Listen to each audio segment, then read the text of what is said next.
আমার বাড়ি হচ্ছে কুতুবদিয়া, আমাদের জেলা কক্সবাজার। আপনি কক্সবাজার থেকে আসছেন? না, আমি চিটাগাং থাকি। চিটাগং থাকেন, মানে চিটাগং থেকে আসছেন আপনি ঢাকাতে? ঠিক আছে, প্রথমে আমরা ব্যাকগ্রাউন্ডে থাকি, শুনি আপনার বেড়ে ওঠা কিভাবে অপরাধের দিকে যাওয়া, একেবারে ছোটবেলা থেকেই শুনতে চাই। হ্যাঁ ভাইয়া, আমার জন্মের আগে একটা ঘটনা আছে। আমাদের কুতুবদিয়া একটা বন্যা হয়, তখন আমার একটা ভাই, আমার একটা বোন ওই বন্যাতে মারা যায়। বাবা কি করতো আপনার? বাবা নৌকো চালাইতো, নৌকোর মাঝি। ও আচ্ছা আচ্ছা, ওকে। তারপর তখন আমাদের বন্যার কারণে আমাদের বেড়িবাঁধটা ভেঙে যায়, মানে সাগরের পাশে তো আমাদের বাড়ি, তো বেড়িবাঁধটা ভেঙে যায়। ভেঙে যাওয়ার পর তো সরকার নতুনভাবে একটা বেড়িবাঁধ করার জন্য জায়গা খুঁজতেছে। তো খোঁজার পর ওইখানে মানে আমার বাবার কতগুলো জায়গা পড়ছে, নতুনভাবে বেড়িবাঁধ করতেছে, ওইখানে আমাদের কতগুলো জায়গা পড়ছে। তো আমার চাচা আমার বাবার, তারপর ওইখানে 3 লাখ টাকা পায়, মানে সবাই মিলে। তো আমার চাচা ওরা, আমার ফুফা, ওদের টাকাগুলো ওরা ভাগ করে নিয়ে ফেলে, কিন্তু আমার বাবার টাকাগুলো আমার বড় চাচাকে দিয়ে দেয়। আচ্ছা আচ্ছা। তো এটা নিয়ে আমার মা প্রতিবাদ করছে, বলতেছে আমার ছেলে মেয়ে আছে, তাহলে মানে টাকাগুলা ওনাকে এখানে দিচ্ছেন, ওনাকে দিলে তো পরবর্তী পাবেন কিনা তো এটা তো বলা যায় না। আচ্ছা আচ্ছা। তো আমার মাকে ও মারছে, ঝগড়া হয়েছে, হওয়ার পর তারপর আমার জন্ম হয়। জন্ম হওয়ার সময় আমার ছেলে আমি হওয়ার আগে আমার মা একটা মানে মানত করছে, মানে আমার যদি একটা ছেলে হয় তাহলে আমি একটা কানের নাকফুল মানে মসজিদে দান করব। এটা আপনার মা মানত করেছে? জি জি জি। আচ্ছা। তারপর আমি জন্ম হওয়ার পর আমার মা ঠিকই মানে মানতটা সরাইছে, সরার পর আমার নানার বাড়ি থেকে একটা গরু দিছে আমাকে, মানে খুশি আর কি, আমি ছেলে হয়েছি।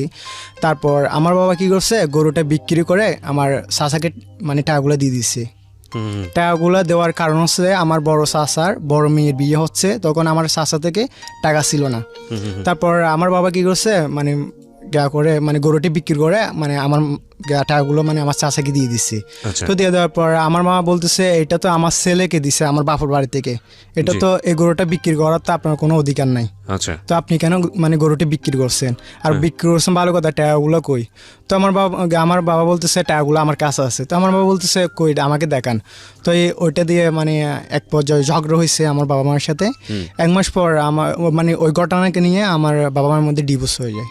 ও, আপনার বয়স তখন কত? আমার বয়স ধরেন 1 বছরের কাছাকাছি হবে। আচ্ছা আচ্ছা, ওকে। তারপর ডিভোর্স হওয়ার পর আমার বাবা মা আলাদা হয়ে যায়। আমাকে কিন্তু আমার মায়ের কাছে দিচ্ছে না। ডিভোর্স হওয়ার পর আমার বাবা বলতেছে তুমি মেয়ে না, আমাকে ছেলে দিতে হবে। আমার মা বলতেছে না, এটা আমার ছেলে, আমার কাছে থাকবে। আর ও তো এখন ছোট, ও তো মানে এখনো দুধ ছাড়ে নাই, তাহলে আপনি রাখবেন কিভাবে? তারপর ওইটা নিয়ে সালিশ হয়, কিন্তু আমার বাবা আমাকে দেয় নাই।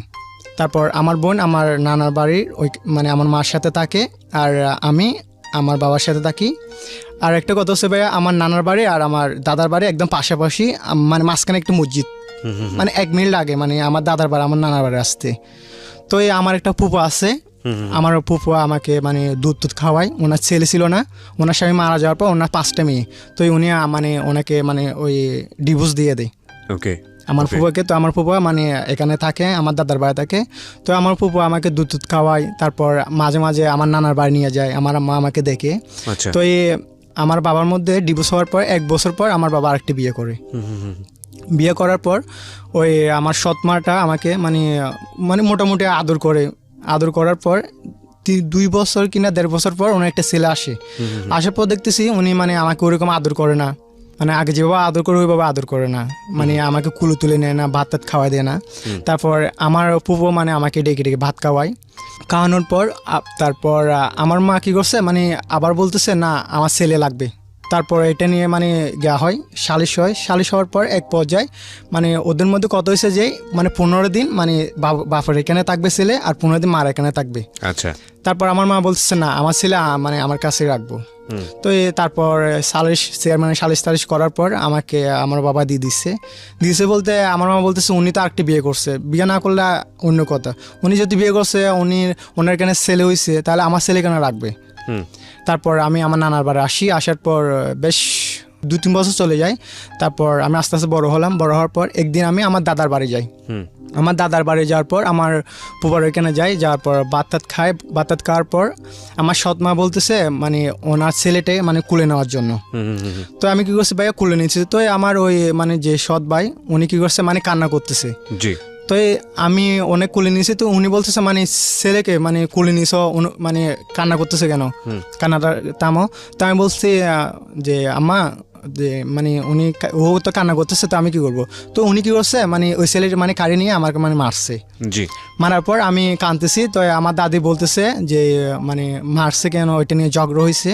তো এক পর্যায়ে আমার বাবা এসে মানে ওনাকে একটু বকা দিচ্ছে আর কি। তো তারপর আমি আমার নানার বাড়ি আসি, আসার পর আমার মা আমাকে একটা স্কুলে ভর্তি করে, তখন আমার বয়স 4 বছর হবে আর কি। জি। তারপর ওই এটা ছিল আপনার ফুরকানিয়া মাদ্রাসা। তো ওইখানে ভর্তি করার পর আমি যাই, মানে প্রতিদিন কন্টিনিউ করি। একদিন আমি আমার দাদার বাড়ি আবার যাই, যাওয়ার পর আমার সৎ মাটা ওই যে আমি মানে আমাকে মারছে, ওনার পর একটা রাগ, তারপর উনি আমাকে ধরে কি করছে মারছিল। তখন আমার ফুফু কিন্তু ছিল না, আমার ফুফু কিন্তু বাইরে গেছে, আমার দাদি কিন্তু অসুস্থ, আমার বাবা ওই মানে নৌকার মাঝেই মানে নৌকাতে গেছে আর কি। তারপর উনি কি করছে মারছে, মারার পর মানে আমার যে গোপন অঙ্গ ওইখানে মানে বাইকটি মরিচ দিছে আর কি। কি বলেন, কে করেছে এটা? আমার সৎ মাটা, মানে ওই যে ওনা আমার উপর একটা আপনার মনে আছে এটাই? হ্যাঁ আমি 100% শিওর ভাইয়া। My goodness. ওকে, তারপর আমার গায়ে কোনো মানে একটা স্যান্ডেল কিনছি ছিল আর একটা হাফ প্যান্ট ছিল। তো আমার গোপন অঙ্গে মানে আমার নাভি থেকে শুরু করে মানে আমার আড়ু পর্যন্ত মানে সবগুলো মানে বাইকটু মরিচ দিছে আর কি। তো মরিচ দেওয়ার পর মানে আমার তো মানে জ্বালা যন্ত্রণা করতেছে, আমি তো কাউকে বলতেছি না, আমি তো এগুলো তো চিনিও না। তারপর আমি কান্না করে মানে আমার নানার বাড়ি আসি। আসার পর তখন আমার মা বলতেছে কান্না কেন করতেছস। তো আমি বলছি আমি তো তখন কিছু বলতে পারতেছি না। আমি বলছি না আমাকে মারছে। কি মারছে? আমাকে মারছে। মারার পর আমার মা আমাকে গোসল করার জন্য নিয়ে গেছে, যাওয়ার পর দেখতেছে যে মানে আমার এই অবস্থা। তারপর আমার আম্মা ওইখানে মানে মাথা ঘুরে পড়ে যাওয়ার পর আমাদের মানে মাতব্বরকে ডাকার পর এটা দিয়ে সালিশ হয়। তারপর সালিশ হওয়ার এক পর্বে মানে আমার সৎমা বলতেছে ও এখানে আসতে পারবে না। আচ্ছা, তখন কি আপনার সৎ মায়ের ঘরে কোনো ভাই বোন ছিল আপনার? হ্যাঁ। আচ্ছা, ওরা মানে ওইখানে একটা ছেলে একটা মেয়ে হয়েছিল। তো আমি ওইখানে আর যাই না আমার দাদার বাড়ি। যার পর আমি ওই যেখানে ফোরকানিয়া মাদ্রাসা ওইখান থেকে আমার বড় মামা আমাকে কি করছে প্রাইমারি স্কুলে ভর্তি করেছি ক্লাস 1-এ। তো প্রাইমারি স্কুলে ভর্তি করার পর মানে বৃষ্টির দিন আসার পর ওই আমার বড় মামার ছেলে মেয়ে আছে, তো সবাই কিন্তু ছাতা নিয়ে ভাইয়া স্কুলে যায়। আমি কি করি মানে ওই মানে আমার তো কোনো ছাতা ছিল না, ওই বড় বড় মানে কচু আছে না, কচুর কতগুলো পাতা আছে বড় বড়, ওগুলো দিয়ে মানে আমি স্কুলে যেতাম মাথায় পড়ে, বৃষ্টি না পড়ে। হ্যাঁ, বৃষ্টি না পড়ে, বইগুলো যেন ভিজে না যায়, বুকের মধ্যে বইতে নিতাম। তো নেওয়ার পর একদিন আমার বড় মাকে বলতেছি যে মামা আমাকে একটা ছাতা কিনে দেন। তখন কিন্তু ভাইয়া ছাতা একটা দাম ছিল 50 টাকা তখনকার সময়। তো আমার বড় মা বলতেছে আচ্ছা ঠিক আছে, আমি তো বোর্ডে যাচ্ছি, তো আমি আসলে ছাতা একটা কিনে দিব। তো এটা কিন্তু আমার মামি কিন্তু শুনছে। তো শোনার পর তো আমার মা বলতেছে যে তোর তো বাবা আছে, তোর বাবাকে বল না একটা ছাতা কিনে দেওয়ার জন্য। তো আমি আমার বাবাকে বলছি, আমার বাবা বলছে আচ্ছা ঠিক আছে কিনে দিব। তখনই কিন্তু আমার বাবার সাথে কিন্তু সম্পর্ক আছে, ওই যে মানে দাদার বাড়ি যায় না মাঝখানে দেখলে মানে কতগুলি। তো একদিন আমি স্কুলে যাওয়ার পর বৃষ্টি পড়তেছে, আমার বাবা কি করছে মানে বাজারে যাচ্ছে। তো আমি বলছি বাবা আমাকে একটা টাকা দাও, আমি চকলেট খাবো। তো আমরা বলছে মানে আমার কাছে টাকা নাই। তো ওরকম বলে আমি স্কুলে গেট পর্যন্ত গেছি, মানে গেটে একটু আগে হবে মানে অতটুকু পর্যন্ত গেছি। আমাদের স্কুলটা ছিল মানে মেন রোডের পাশে আর কি। তো আমার বাবা কি করছে মানে বিরক্ত হয়ে কিন্তু মানে আবার মানে পিছনে আসছে, আমাকে তাড়া করছে। আমি আমার দাদার বাড়ি এখানে আসার পর আমার বাবা আমাকে ধরার পর মানে আমাকে আছাড় মারছে মাথা থেকে। আছাড় মারার পর আমার ফুফা দেখছে, আমার ফুফাটা কিন্তু আমার বাবার বড়, তো আমার বাবাকে গালাগালি করতেছে। করার পর এই যে আমার পা মানে এদিক দিয়ে মানে এখনো ফুলে আছে পাটা।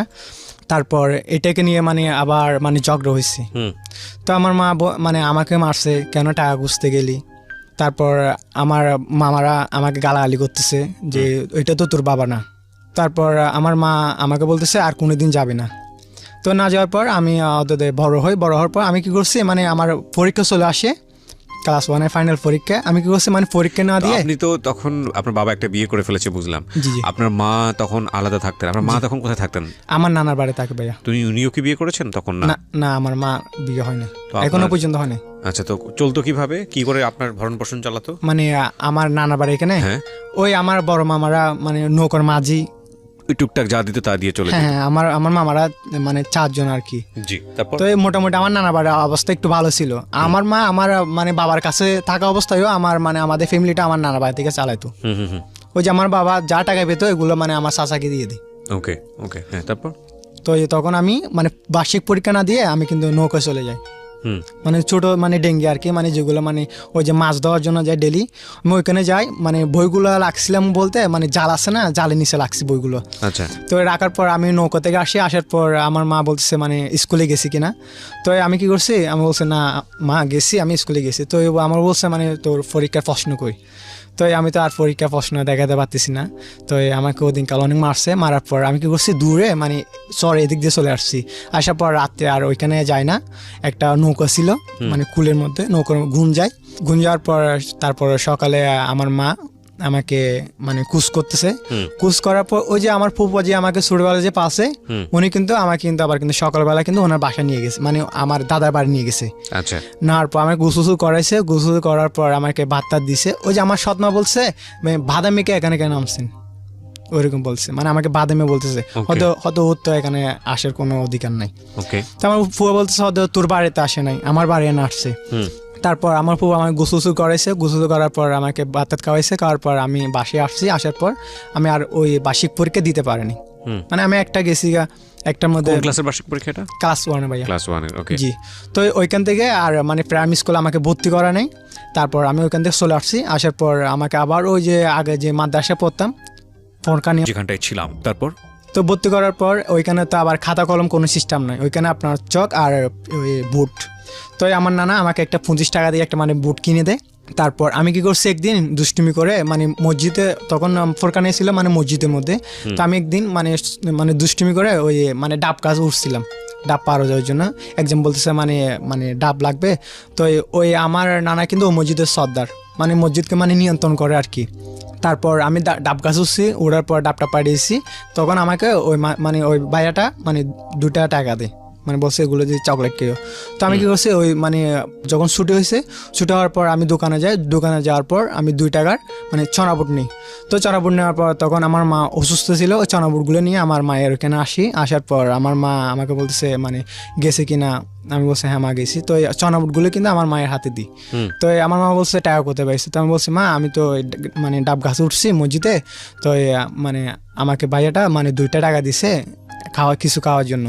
তো আমি বলছি যে মা আমি তো আল্লাহর কাছে দোয়া করছি আপনি মানে ভালো হয়ে যাবেন। তো আমার মা কান্দে দিছে ভাইয়া, মানে কান দেওয়ার পর আমাকে মাথায় হাত বুলিয়ে দিছে। তো আমি বলছি মা ওই যে 2 টাকা দিয়ে মানে চনাপুট আনছি এগুলো আপনার জন্য। তো ওই দিনকাল আমার মা কানার পর আমার মা খাইছি, আমি খাইছি চনাপুটগুলো। তখন কিন্তু আমার যে বড় বোনটা এখন বর্তমান আছে, ও কিন্তু স্কুলে পড়ে ক্লাস 2-এ। তারপর ওই চনাবুটগুলো দেওয়ার পর আমি বাতাত খাইছি, বাতাত খাওয়ার পর আমি আবার মানে চড়ে গেছিলাম মানে দুপুরবেলা।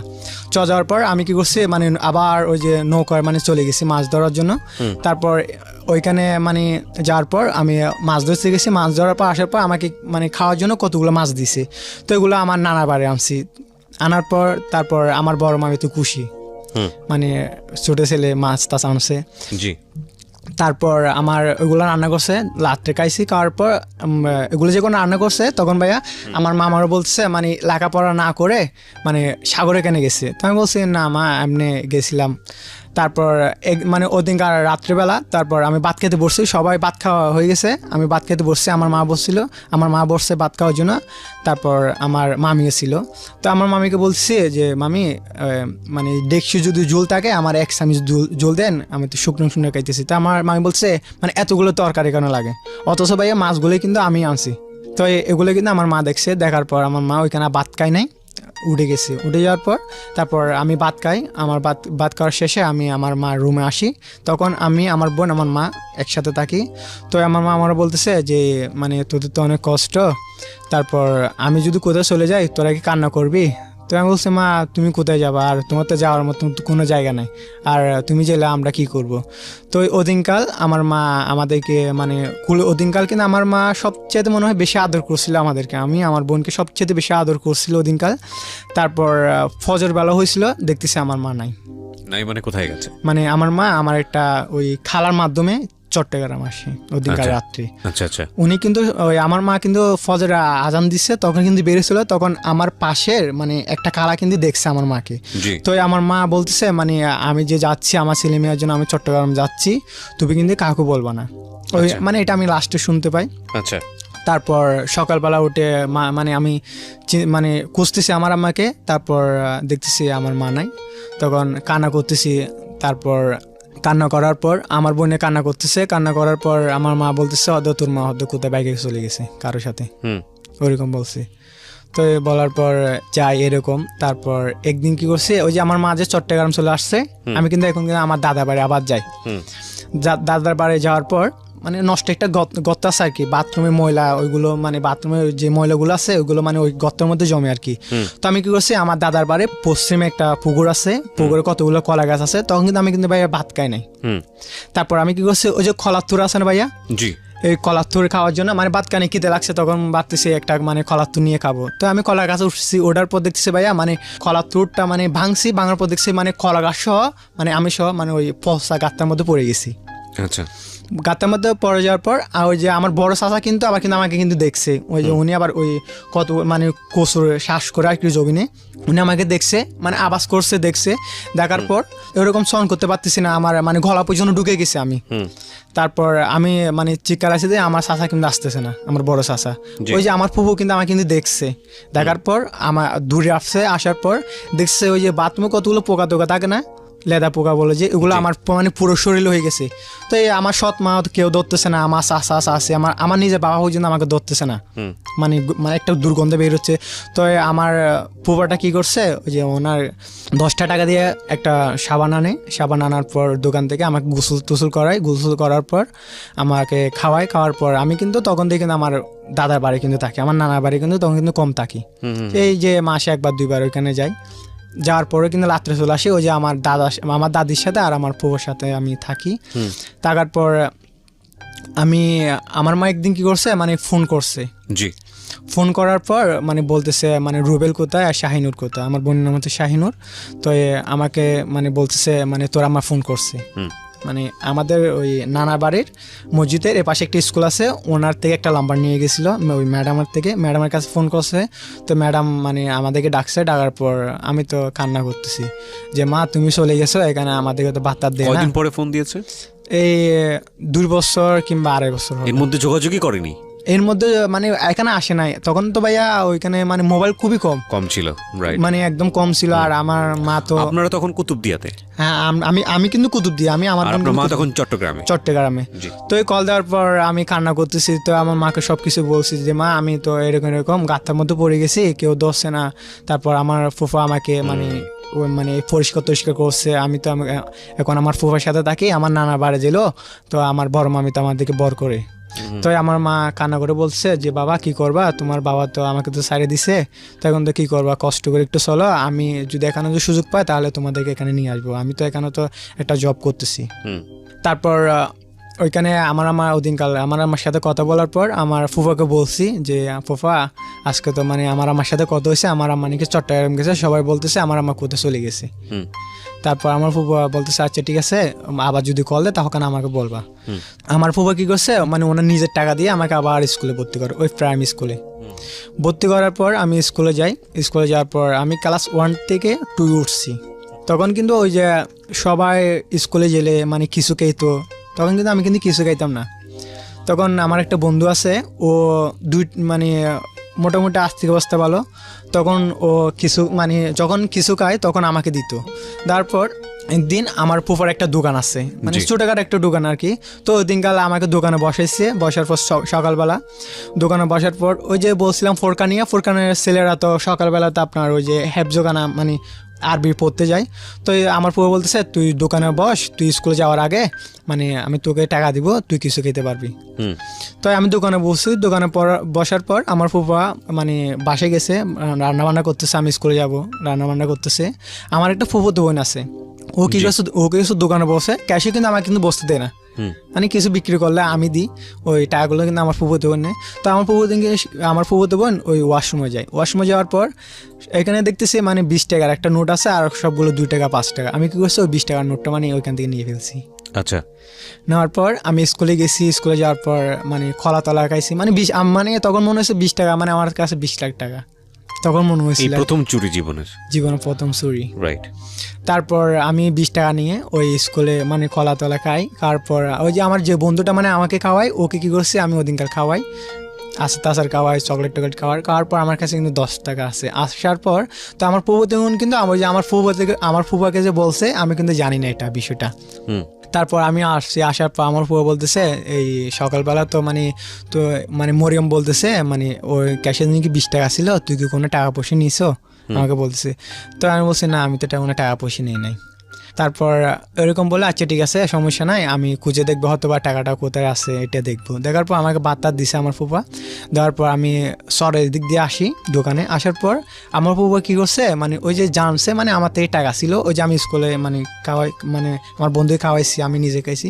তো আমার ফুফা আমাকে মানে ডাকে নিয়ে গেছে। নেওয়ার পর মানে মারার মতো একটা মানে ধমকি দিচ্ছে আর কি, মানে তুই টাকা নিস এসে। তো তখন ভাই আমার পকেটে হাত দিই, দেখতেছে আমার পকেটে 10 টাকা। তখন বলছে তোর কাছে তো কোনো টাকা নাই, তোকে 10 টাকা কে দিচ্ছে। তো আর তুই নাকি স্কুলে নাকি নাস্তা খাইছোস, চকলেট টকলেট খাইছোস, তো তোকে টাকা কে দিছে, তোকে তো টাকা দেওয়ার মতন কেউ নেই। তা বলছে না আমার মামা দিছে। তো উনি বলছে না, তুমি যদি সত্যি কথা না বলে তাহলে তোমার এখান থেকে বের করে দিতে পারবো। এখন তো তোমার নানা বাড়ি ওরকম দেখে না কেউ, তোমার মা যেহেতু নাই, এখন তো মানে তুমি তো আমার কাছে আসো, আর তোমার বাবা তো তোমাকে মানে 2 চোখে দেখতে পারে না এখন।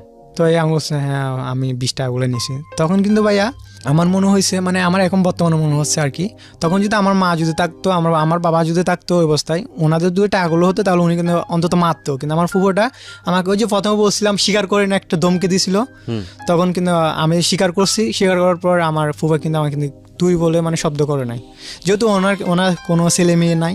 তারপর আমি এভাবে চলতেছে। তারপর একদিন আমার মা আবার ফোন করছে। ফোন করার পর মানে ওই ম্যাডামটা আমাদেরকে ডাকার পর কথা বলতে বলছে। আমার বাবা বলতেছে যে আমি তো বাড়িতে যাব, মানে তোমার জন্য কিছু আনতে হবে কিনা। তা বলছে মা আমার জন্য মানে একটা শার্ট নিয়ে আসিও, আমার তো মানে ওইরকম শার্ট টার্ট কিছু নাই। তো হয়তো কী কালার নিবা, মা লাল কালার, আমার এখনও লাল কালার ফেভারিট। তারপর আমার মা আমার জন্য একটা শার্ট, একটা জিন্স প্যান্ট, মানে প্রথম ওই মানে চট্টগ্রাম থেকে মানে বাড়িতে আসার পর আমার নানার জন্য যা যা লাগে আমার নানির জন্য আনছে।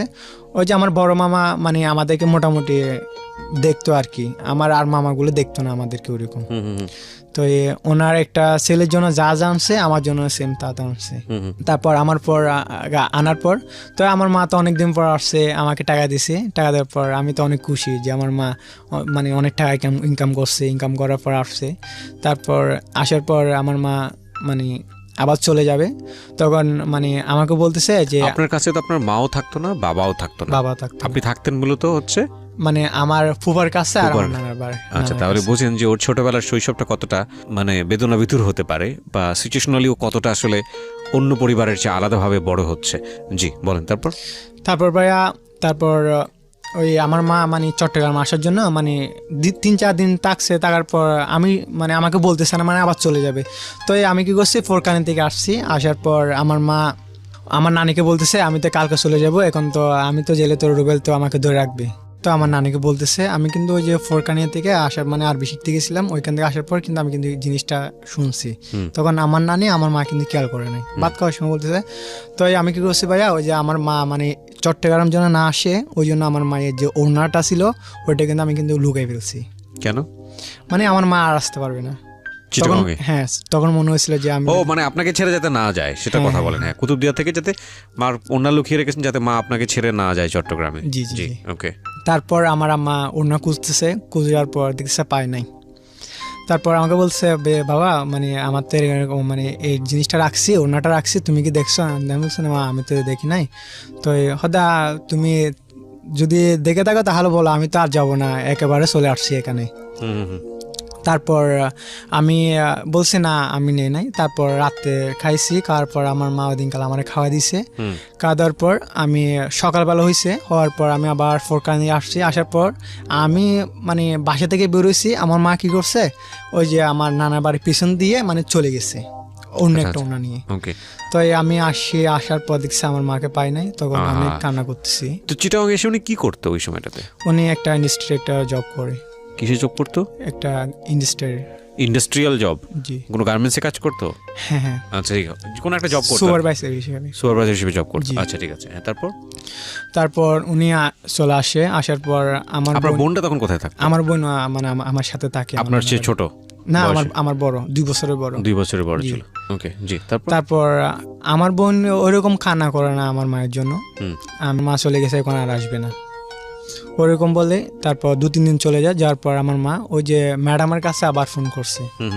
তো ম্যাডাম কিন্তু ওদিনকাল কিন্তু আমাদের কিন্তু আর কিন্তু দেয় নাই, মানে বিরক্ত হয়ে যায় যে এখানে বারবার ফোন করে। আমার মা ওদিনকাল আমাদেরকে আর পায় না, না পাওয়ার পর আমি আর কথা বলতে পারি নাই। তারপর আমি কিন্তু আবার আমার দাদার বাড়িতে আসি।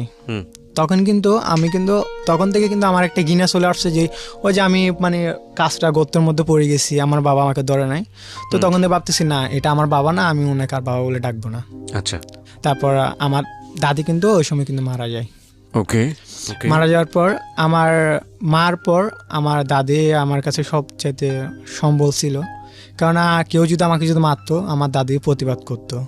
আর কেউ যদি আমাকে যদি কিছু বলতো আমার দাদি মানে সবাইকে বকাবকি করতো। ভাত না খেলে আমার দাদিকে যেগুলো দিত ভাতগুলো দিত ওগুলো আমি আমার দাদি ভাগ করে খাইতাম আর কি। তারপর 2 মাস পরে আমার মা আবার ফোন করছে ম্যাডামের কাছে। ফোন করার পর ম্যাডাম আমাদেরকে ডাকছে, ডাকার পর বলতেছে মানে কীরকম অবস্থা। তখন আমি কি বলছি ভাইয়া না তুমি আমার মা না, আমি তোমার সাথে কথা বলবো না, তুমি আমাদেরকে ছেড়ে চলে গেছো না বলে আমরা মানা করছিলাম তবু শুনো নাই। তারপর আমার বলছে যে বাবা এভাবে কথা বলো না, আমি তো এখানে আসছি টাকা ইনকাম করতেছি তোমাদের জন্য, আমি যদি টাকা ইনকাম না করি তাহলে তোমরা খাওয়া কি বাবা, তোমাদের তো নিজস্ব কোনো ঘর বাড়ি কিছুই নাই, যেহেতু তোমার বাবা আরেকটি বিয়ে করছে। তারপর ওইরকম বলে তারপর আমার মার সাথে কথা বলা শেষ হয়েছে। তো আমাকে বলছে যে মানে তোমার বড় আফা আসলে আমাকে একটা কল দিও, ম্যাডামের কাছ থেকে একটা মিস কল দিও। তারপর মিস কল দেওয়ার পর ধরে না। তখন কিন্তু আমার মা কিন্তু ফোন ইউজ করে না, ওই যে প্যাক্সের দোকান থেকে কল করছিল। তো এই প্যাক্সের দোকান ধরছে, উনি ধরার পর বলতেছে যে মহিলা কল দিচ্ছে উনি তো চলে গেছে বাসায়, আপনারা মানে অন্যদিন কল দিয়েন, উনি আসলে আমি বলবো কল দিতে। তারপর আমার বোন আমি আসলে আসি আমার নানার বাড়ি। আসার পর আমার ওইখানে ভাত খাওয়ার জন্য বসছি, দেখতেছি মানে ডেকের মধ্যে আর ভাত নেই, আমার মানে ওরা খেয়ে ফেলছে। তারপর দেখতেছি মানে কোনো কিছু খাই নাই, আমার বোনও কিছু খাই নাই। তারপর আমি আমার ফুফার এখানে আসি, ওইখানে দিচ্ছি মানে আমার ফুফার ওইখানে কিন্তু ভাত নাই। তখন কিন্তু ভাইয়া 3টা বাজতেছিল। তারপর ওই যে আমি আবার কলা গাছ উঠছি, কলা কাঁচা কলার তুর খাবো, কলার তোর আর কি। তো ওই কলার তোর পারার পর ওদিন আমার ভাগ্য ভালো, মানে কলা গাছ আর ভাঙে নাই। তারপর কলার তোর খাইছি, তারপর মুখ টুক একদম কষ হয়ে গেছে। আবার ওই যে মানে নদীর এখানে যায়, সাগর পাড়ে যায়, যাওয়ার পর একজনে মানে মাছ কিনতেছে। মাছ কেনার পর উনি বলতেছে যে আমার মানে মাছগুলো বাসায় দিয়ে আসো, আমি তোমাকে 3 টাকা একটা মানে ডানিশ দেবো আর কি, বন দিব। ওনার বাড়িটা ভাইয়া ধরেন 2 কিলোমিটার হবে। তো আমি কী করছি ওই যে একটা মানে বাতাত কিছু খাই নাই, মানে অনেক খিদে লাগছে। তো আমি কী করছি মানে ওনার মাছগুলো মানে ওইখানে দিয়ে আসি ওনার বাসায়। তারপর উনি আমার একটা বন দেওয়ার পর ওইটা খাই। তারপর আমি আবার রাত্রিবেলা বাসায় আসার পর আমার মামি কী করছে মানে অনেক গালাগালি করতেছে, মানে সারাদিন কোথায় গেছে কি করছে। তারপর আমি আবার মানে বাসা থেকে বেরিয়ে চলে আসি। আসার পর ওই যেখানে প্রথমে একবার তাকছিলাম নৌকায়, ওইখানে তাকার পর সকালবেলা আমার ফুফা আমাকে মানে খুঁজতে গেছে, যাওয়ার পর আমাকে নিয়ে আসছে ওইখান থেকে, গোসল করাইছে, করার পর আমাকে ভাত খাওয়াইছে। তারপর ঘুম যাওয়ার পর আমি আবার আমার নানার বাড়ি আসি। আসার পর আমার বড় মামা কিন্তু ওই যে মানে নৌকা থেকে আসছে। আসার পর ওনার ছেলের জন্য একটা প্যান্ট একটা শার্ট নিয়ে আসছে। আসার পর আমার জন্য মানে ওনার ছেলের জন্য যা আনছে আমার জন্য কিন্তু তা আনছে। তো এটা কিন্তু আমার মামি কিন্তু এরকম দেখতে পারতো না। তো এটা নিয়ে মানে বলছে ওর তো বাবা নাই, ওর মা তো চলে গেছে, তো আমাদেরকে দেখতে হয়। তারপর আমি আস্তে আস্তে বড় হতে লাগলাম। বড় হওয়ার পর আমি ওইখানে আর কিন্তু লেখাপড়া কিন্তু করি না, লেখাপড়া একদম ছেড়ে দিছি। কেননা আমার মা এখানে চলে আসছে, আমাকে কেউ এরকম ভালো করে যত্ন নেয় না। তারপর আমার তো বাবা তো থেকেও তো নাই, আমার বাবা আমাদের সাথে কথা বলে না। তারপর ওই যে নৌকোগুলো আছে না ওইখানে যায়, মানে প্রতিনিয়ত যায়, তখন কিন্তু কন্টিনিউ।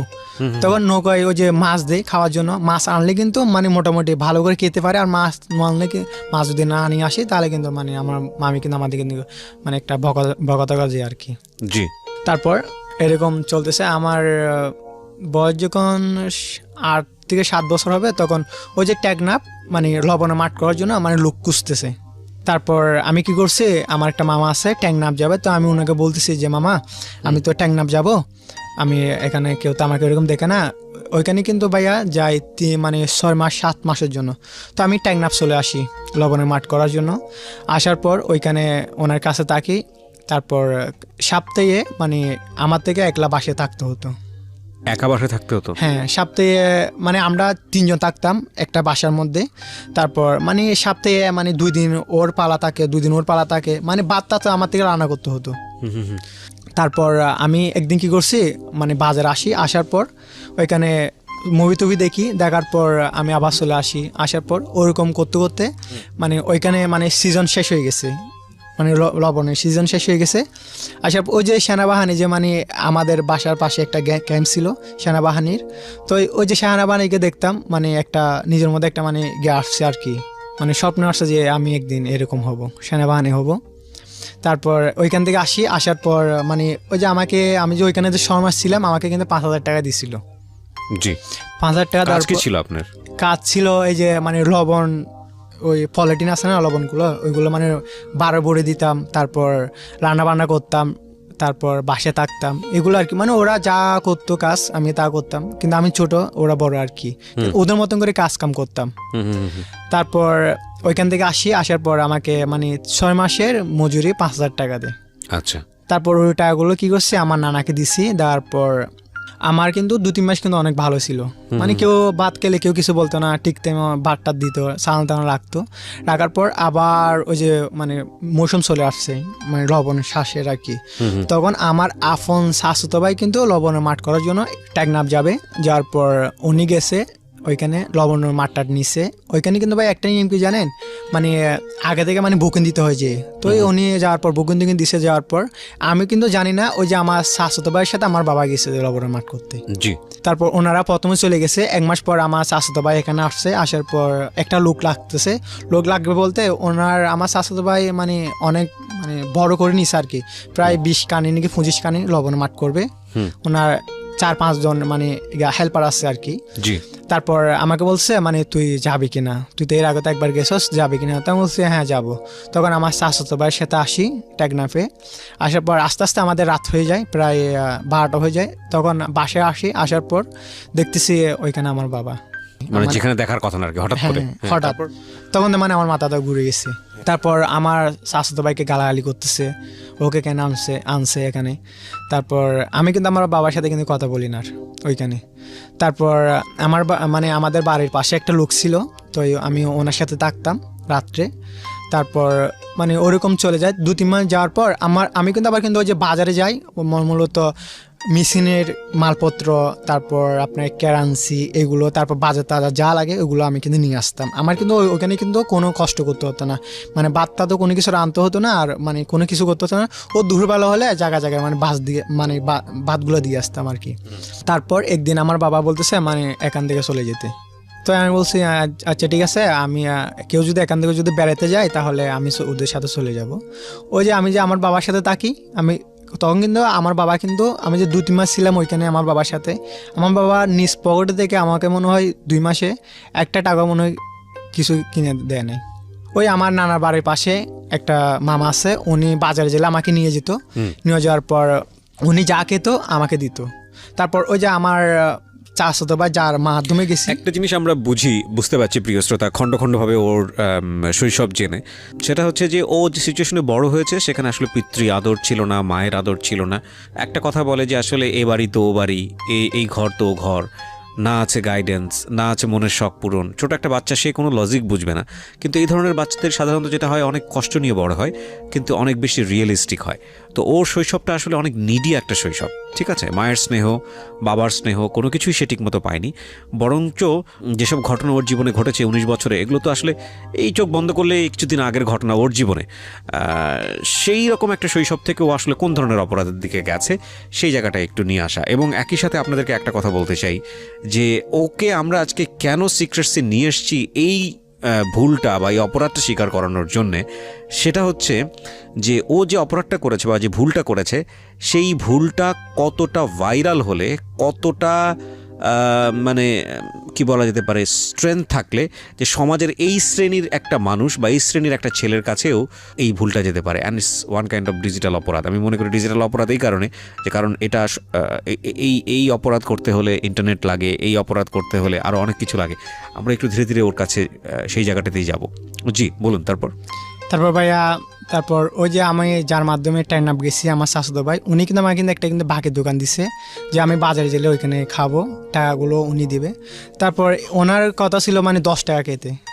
তো একদিন ভাই আমি কি করছি মানে 14 টাকা খেয়ে ফেলছি, মানে 2টা পরোটা একটা হালুয়া খাইছি একটা চা খাইছি 14 টাকা দিয়ে 4 টাকা বেশি খেয়ে ফেলছেন। হ্যাঁ 4 টাকা বেশি খাইছি।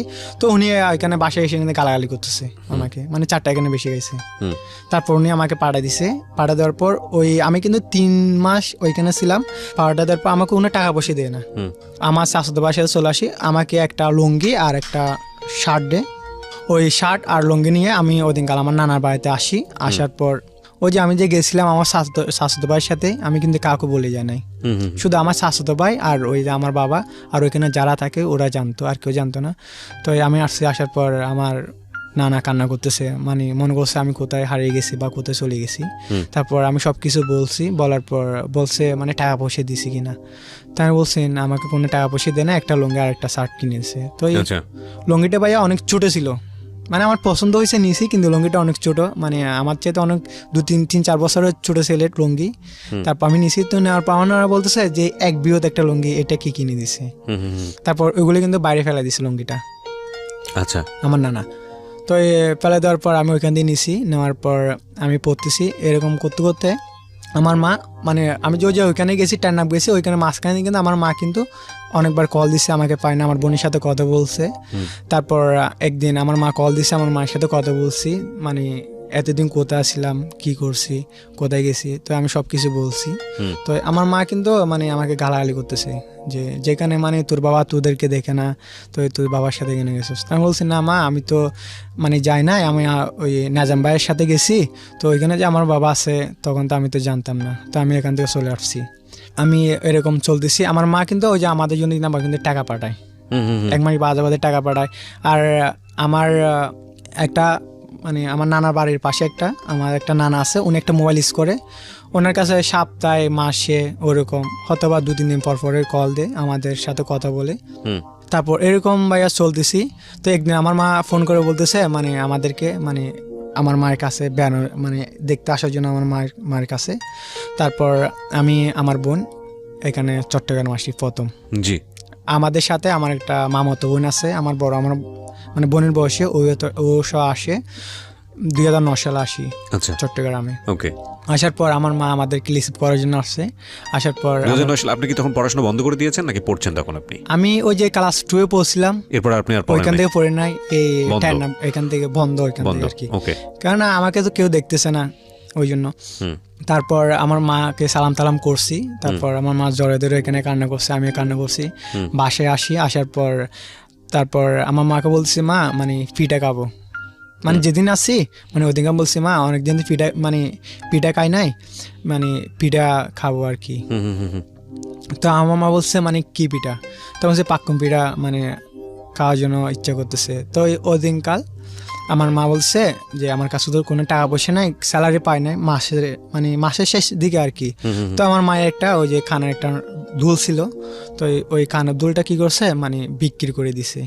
বিক্রি করার পর ওই যা টাকা পাইছে পিঠা বানাইছিল ওই দিনকাল, তারপর মাছ আনছিল, মুরগিও আনছিল। তারপর আমাকে বলছে যে বাবা মানে পেট ভরে খাও, যেহেতুগুলো খেতে পারো খাও। তো দিনকাল মানে পিঠে খাইছি, খাওয়ার পর ঘুমটুম গেছি, যাওয়ার পর মানে 1 সপ্তাহ হয়ে গেছে আমার মার ওইখানে আছি। তো আমার মামাতো বোন কিন্তু ও কিন্তু মানে পড়ালেখা করতেছে, ওর সামনে ক্লাস 5 এর পরীক্ষা, তো ও চলে আসতেছে। তো আমার বোনকে বলতেছে মানে যাবে কিনা থাকবে, তো আমার বোন বলতেছে যে না আমি যাব না আর ওইখানে। তো আমার মামাতো বোনকে পাঠিয়ে দিছি, আমি আমার মা আমার বোন আমরা ওইখানে থাকি। তারপর স্কুলে যাই, স্কুলে যাওয়ার পর আমি কিন্তু ওই পড়তে পারি না, মানে বাংলা টুকটাক লেডিং পড়তে পারি, কিন্তু ইংলিশ কিন্তু কিছু মানে বুঝি না তখন। তারপর মানে অনেক কষ্ট হয়। তারপর সবাই মানে পড়া দেয়, আমি দিতে পারি না। ওইখানে একটা নিয়ম কি জানেন ভাইয়া, 6 মাসে 1 ক্লাস, মানে বছরে কিন্তু 2 ক্লাস। ওইখানে ওই স্কুলে। তারপর 6 মাসে বার্ষিক পরীক্ষা চলে আসে, মাঝখানে 3 মাসের একটা অর্ধবার্ষিক একটা পরীক্ষা আসে। ওইখানে কিন্তু আমি কিন্তু মানে সব সাবজেক্টে কিন্তু ফেল করি। আচ্ছা। তারপর ম্যাম আমাকে ডেকে বলতেছে মানে ঠিক করার জন্য একটা রুমে যেয়ে, তো আমি আবার লিখছি মানে অন্যজনের খাতা থেকে দেখে আমি আবার লিখছি এগুলা। তো কোনো রকম মানে 15 পাইলেই পাস। ওইখানে মোট মার্কস হচ্ছে আপনার 50। আচ্ছা।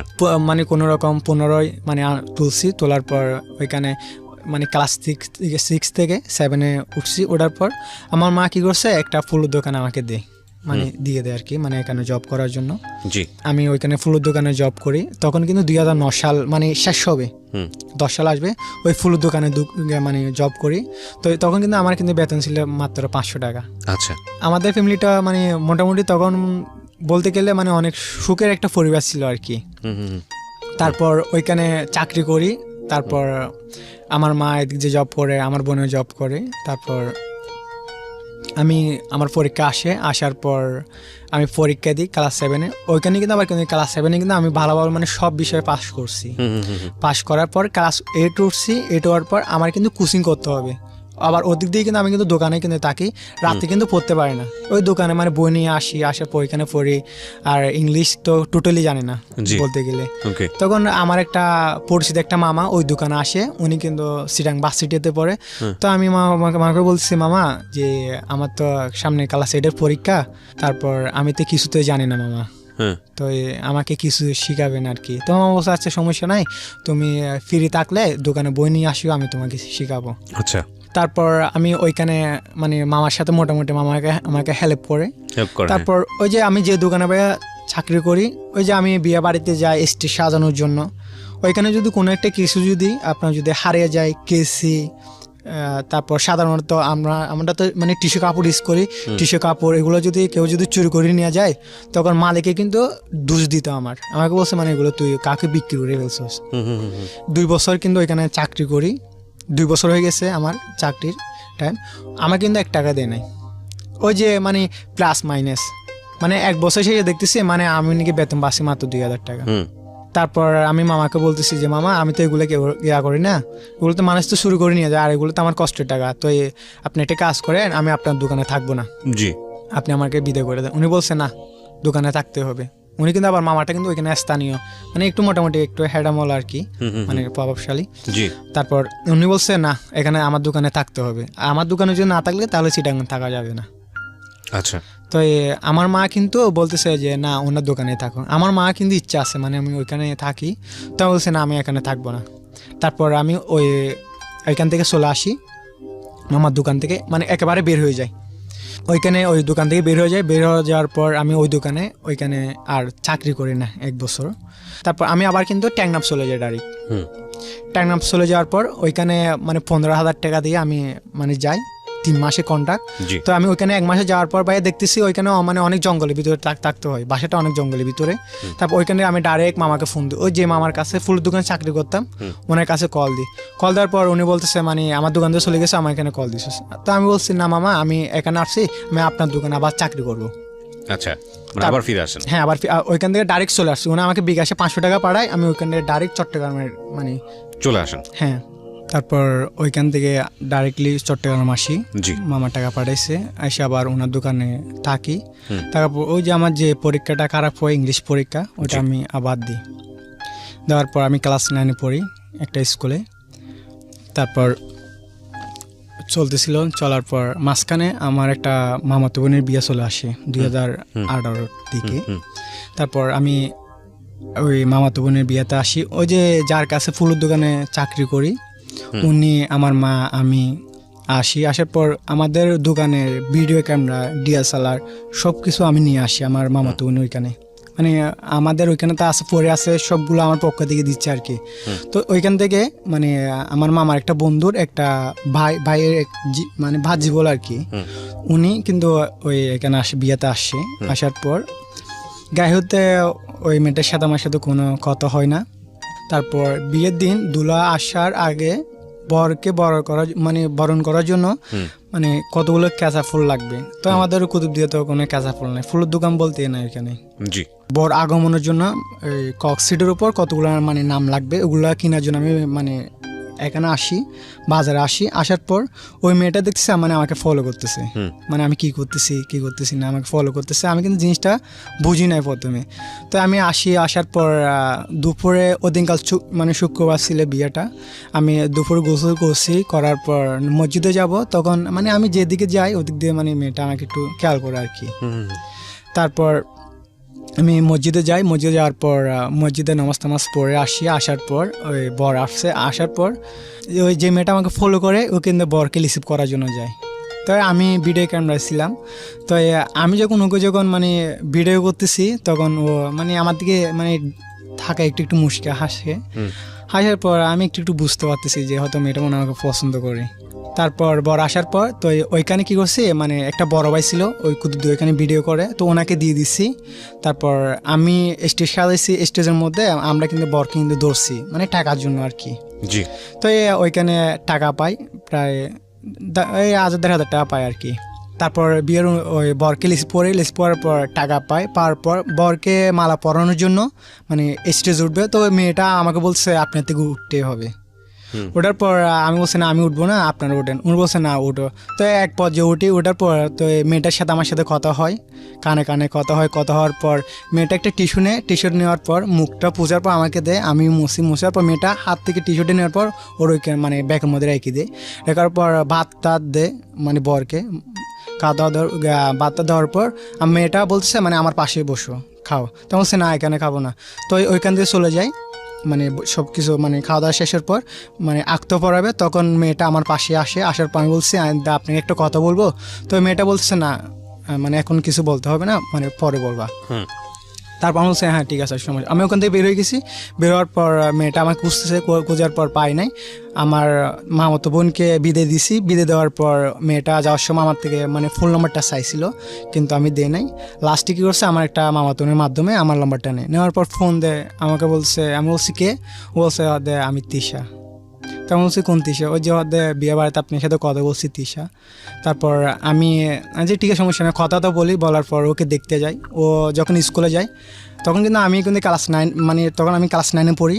তারপর মেয়েটাকে স্কুলে যাওয়ার পর দেখি, তারপর প্রতিদিন দাঁড়ায় থাকি মানে একদম সকাল 8টা থেকে 4টা পর্যন্ত মানে একটানা মানে দাঁড়ায় থাকি, কোনো কিছু খাই না। মেয়েটা বের হবে, তারপর মেয়েটি পিছিয়ে যায়।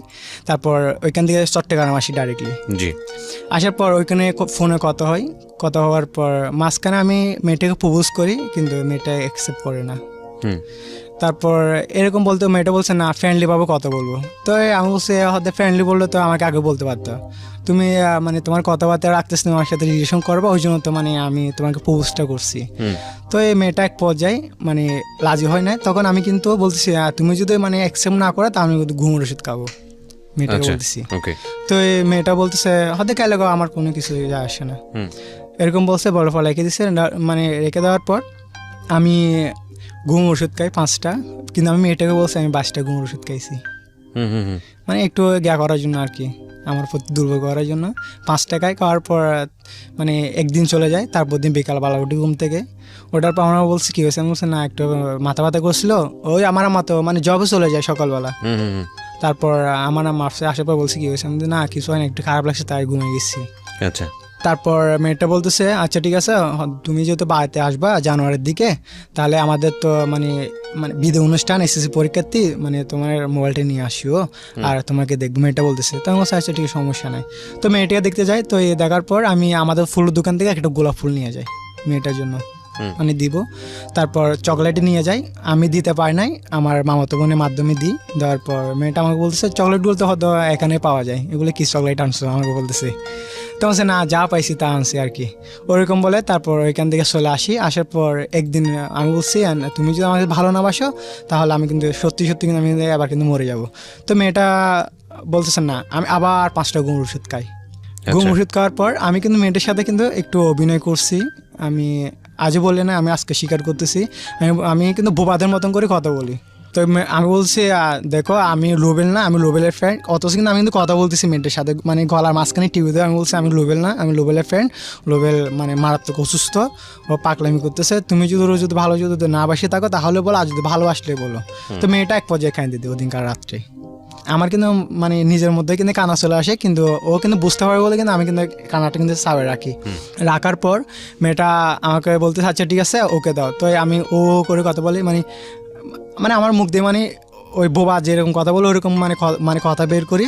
তারপর ও বলে যা বলো কান্না করে বলতে আচ্ছা ঠিক আছে আমি তোমাকে ভালোবাসি। মেয়েটা আমাকে বলতেছে প্রথম মানে কেউ আমাকে বলছে মানে ভালোবাসি। এটা এর আগে কিন্তু ছোটোবেলাতে কেউ কোনোদিন বলে না, বাবা মা বলে নাই, কেউ বলে না, আত্মীয় স্বজন। এই প্রথম একজনের মুখ থেকে শুনছি হ্যাঁ আমি তোমাকে ভালোবাসি।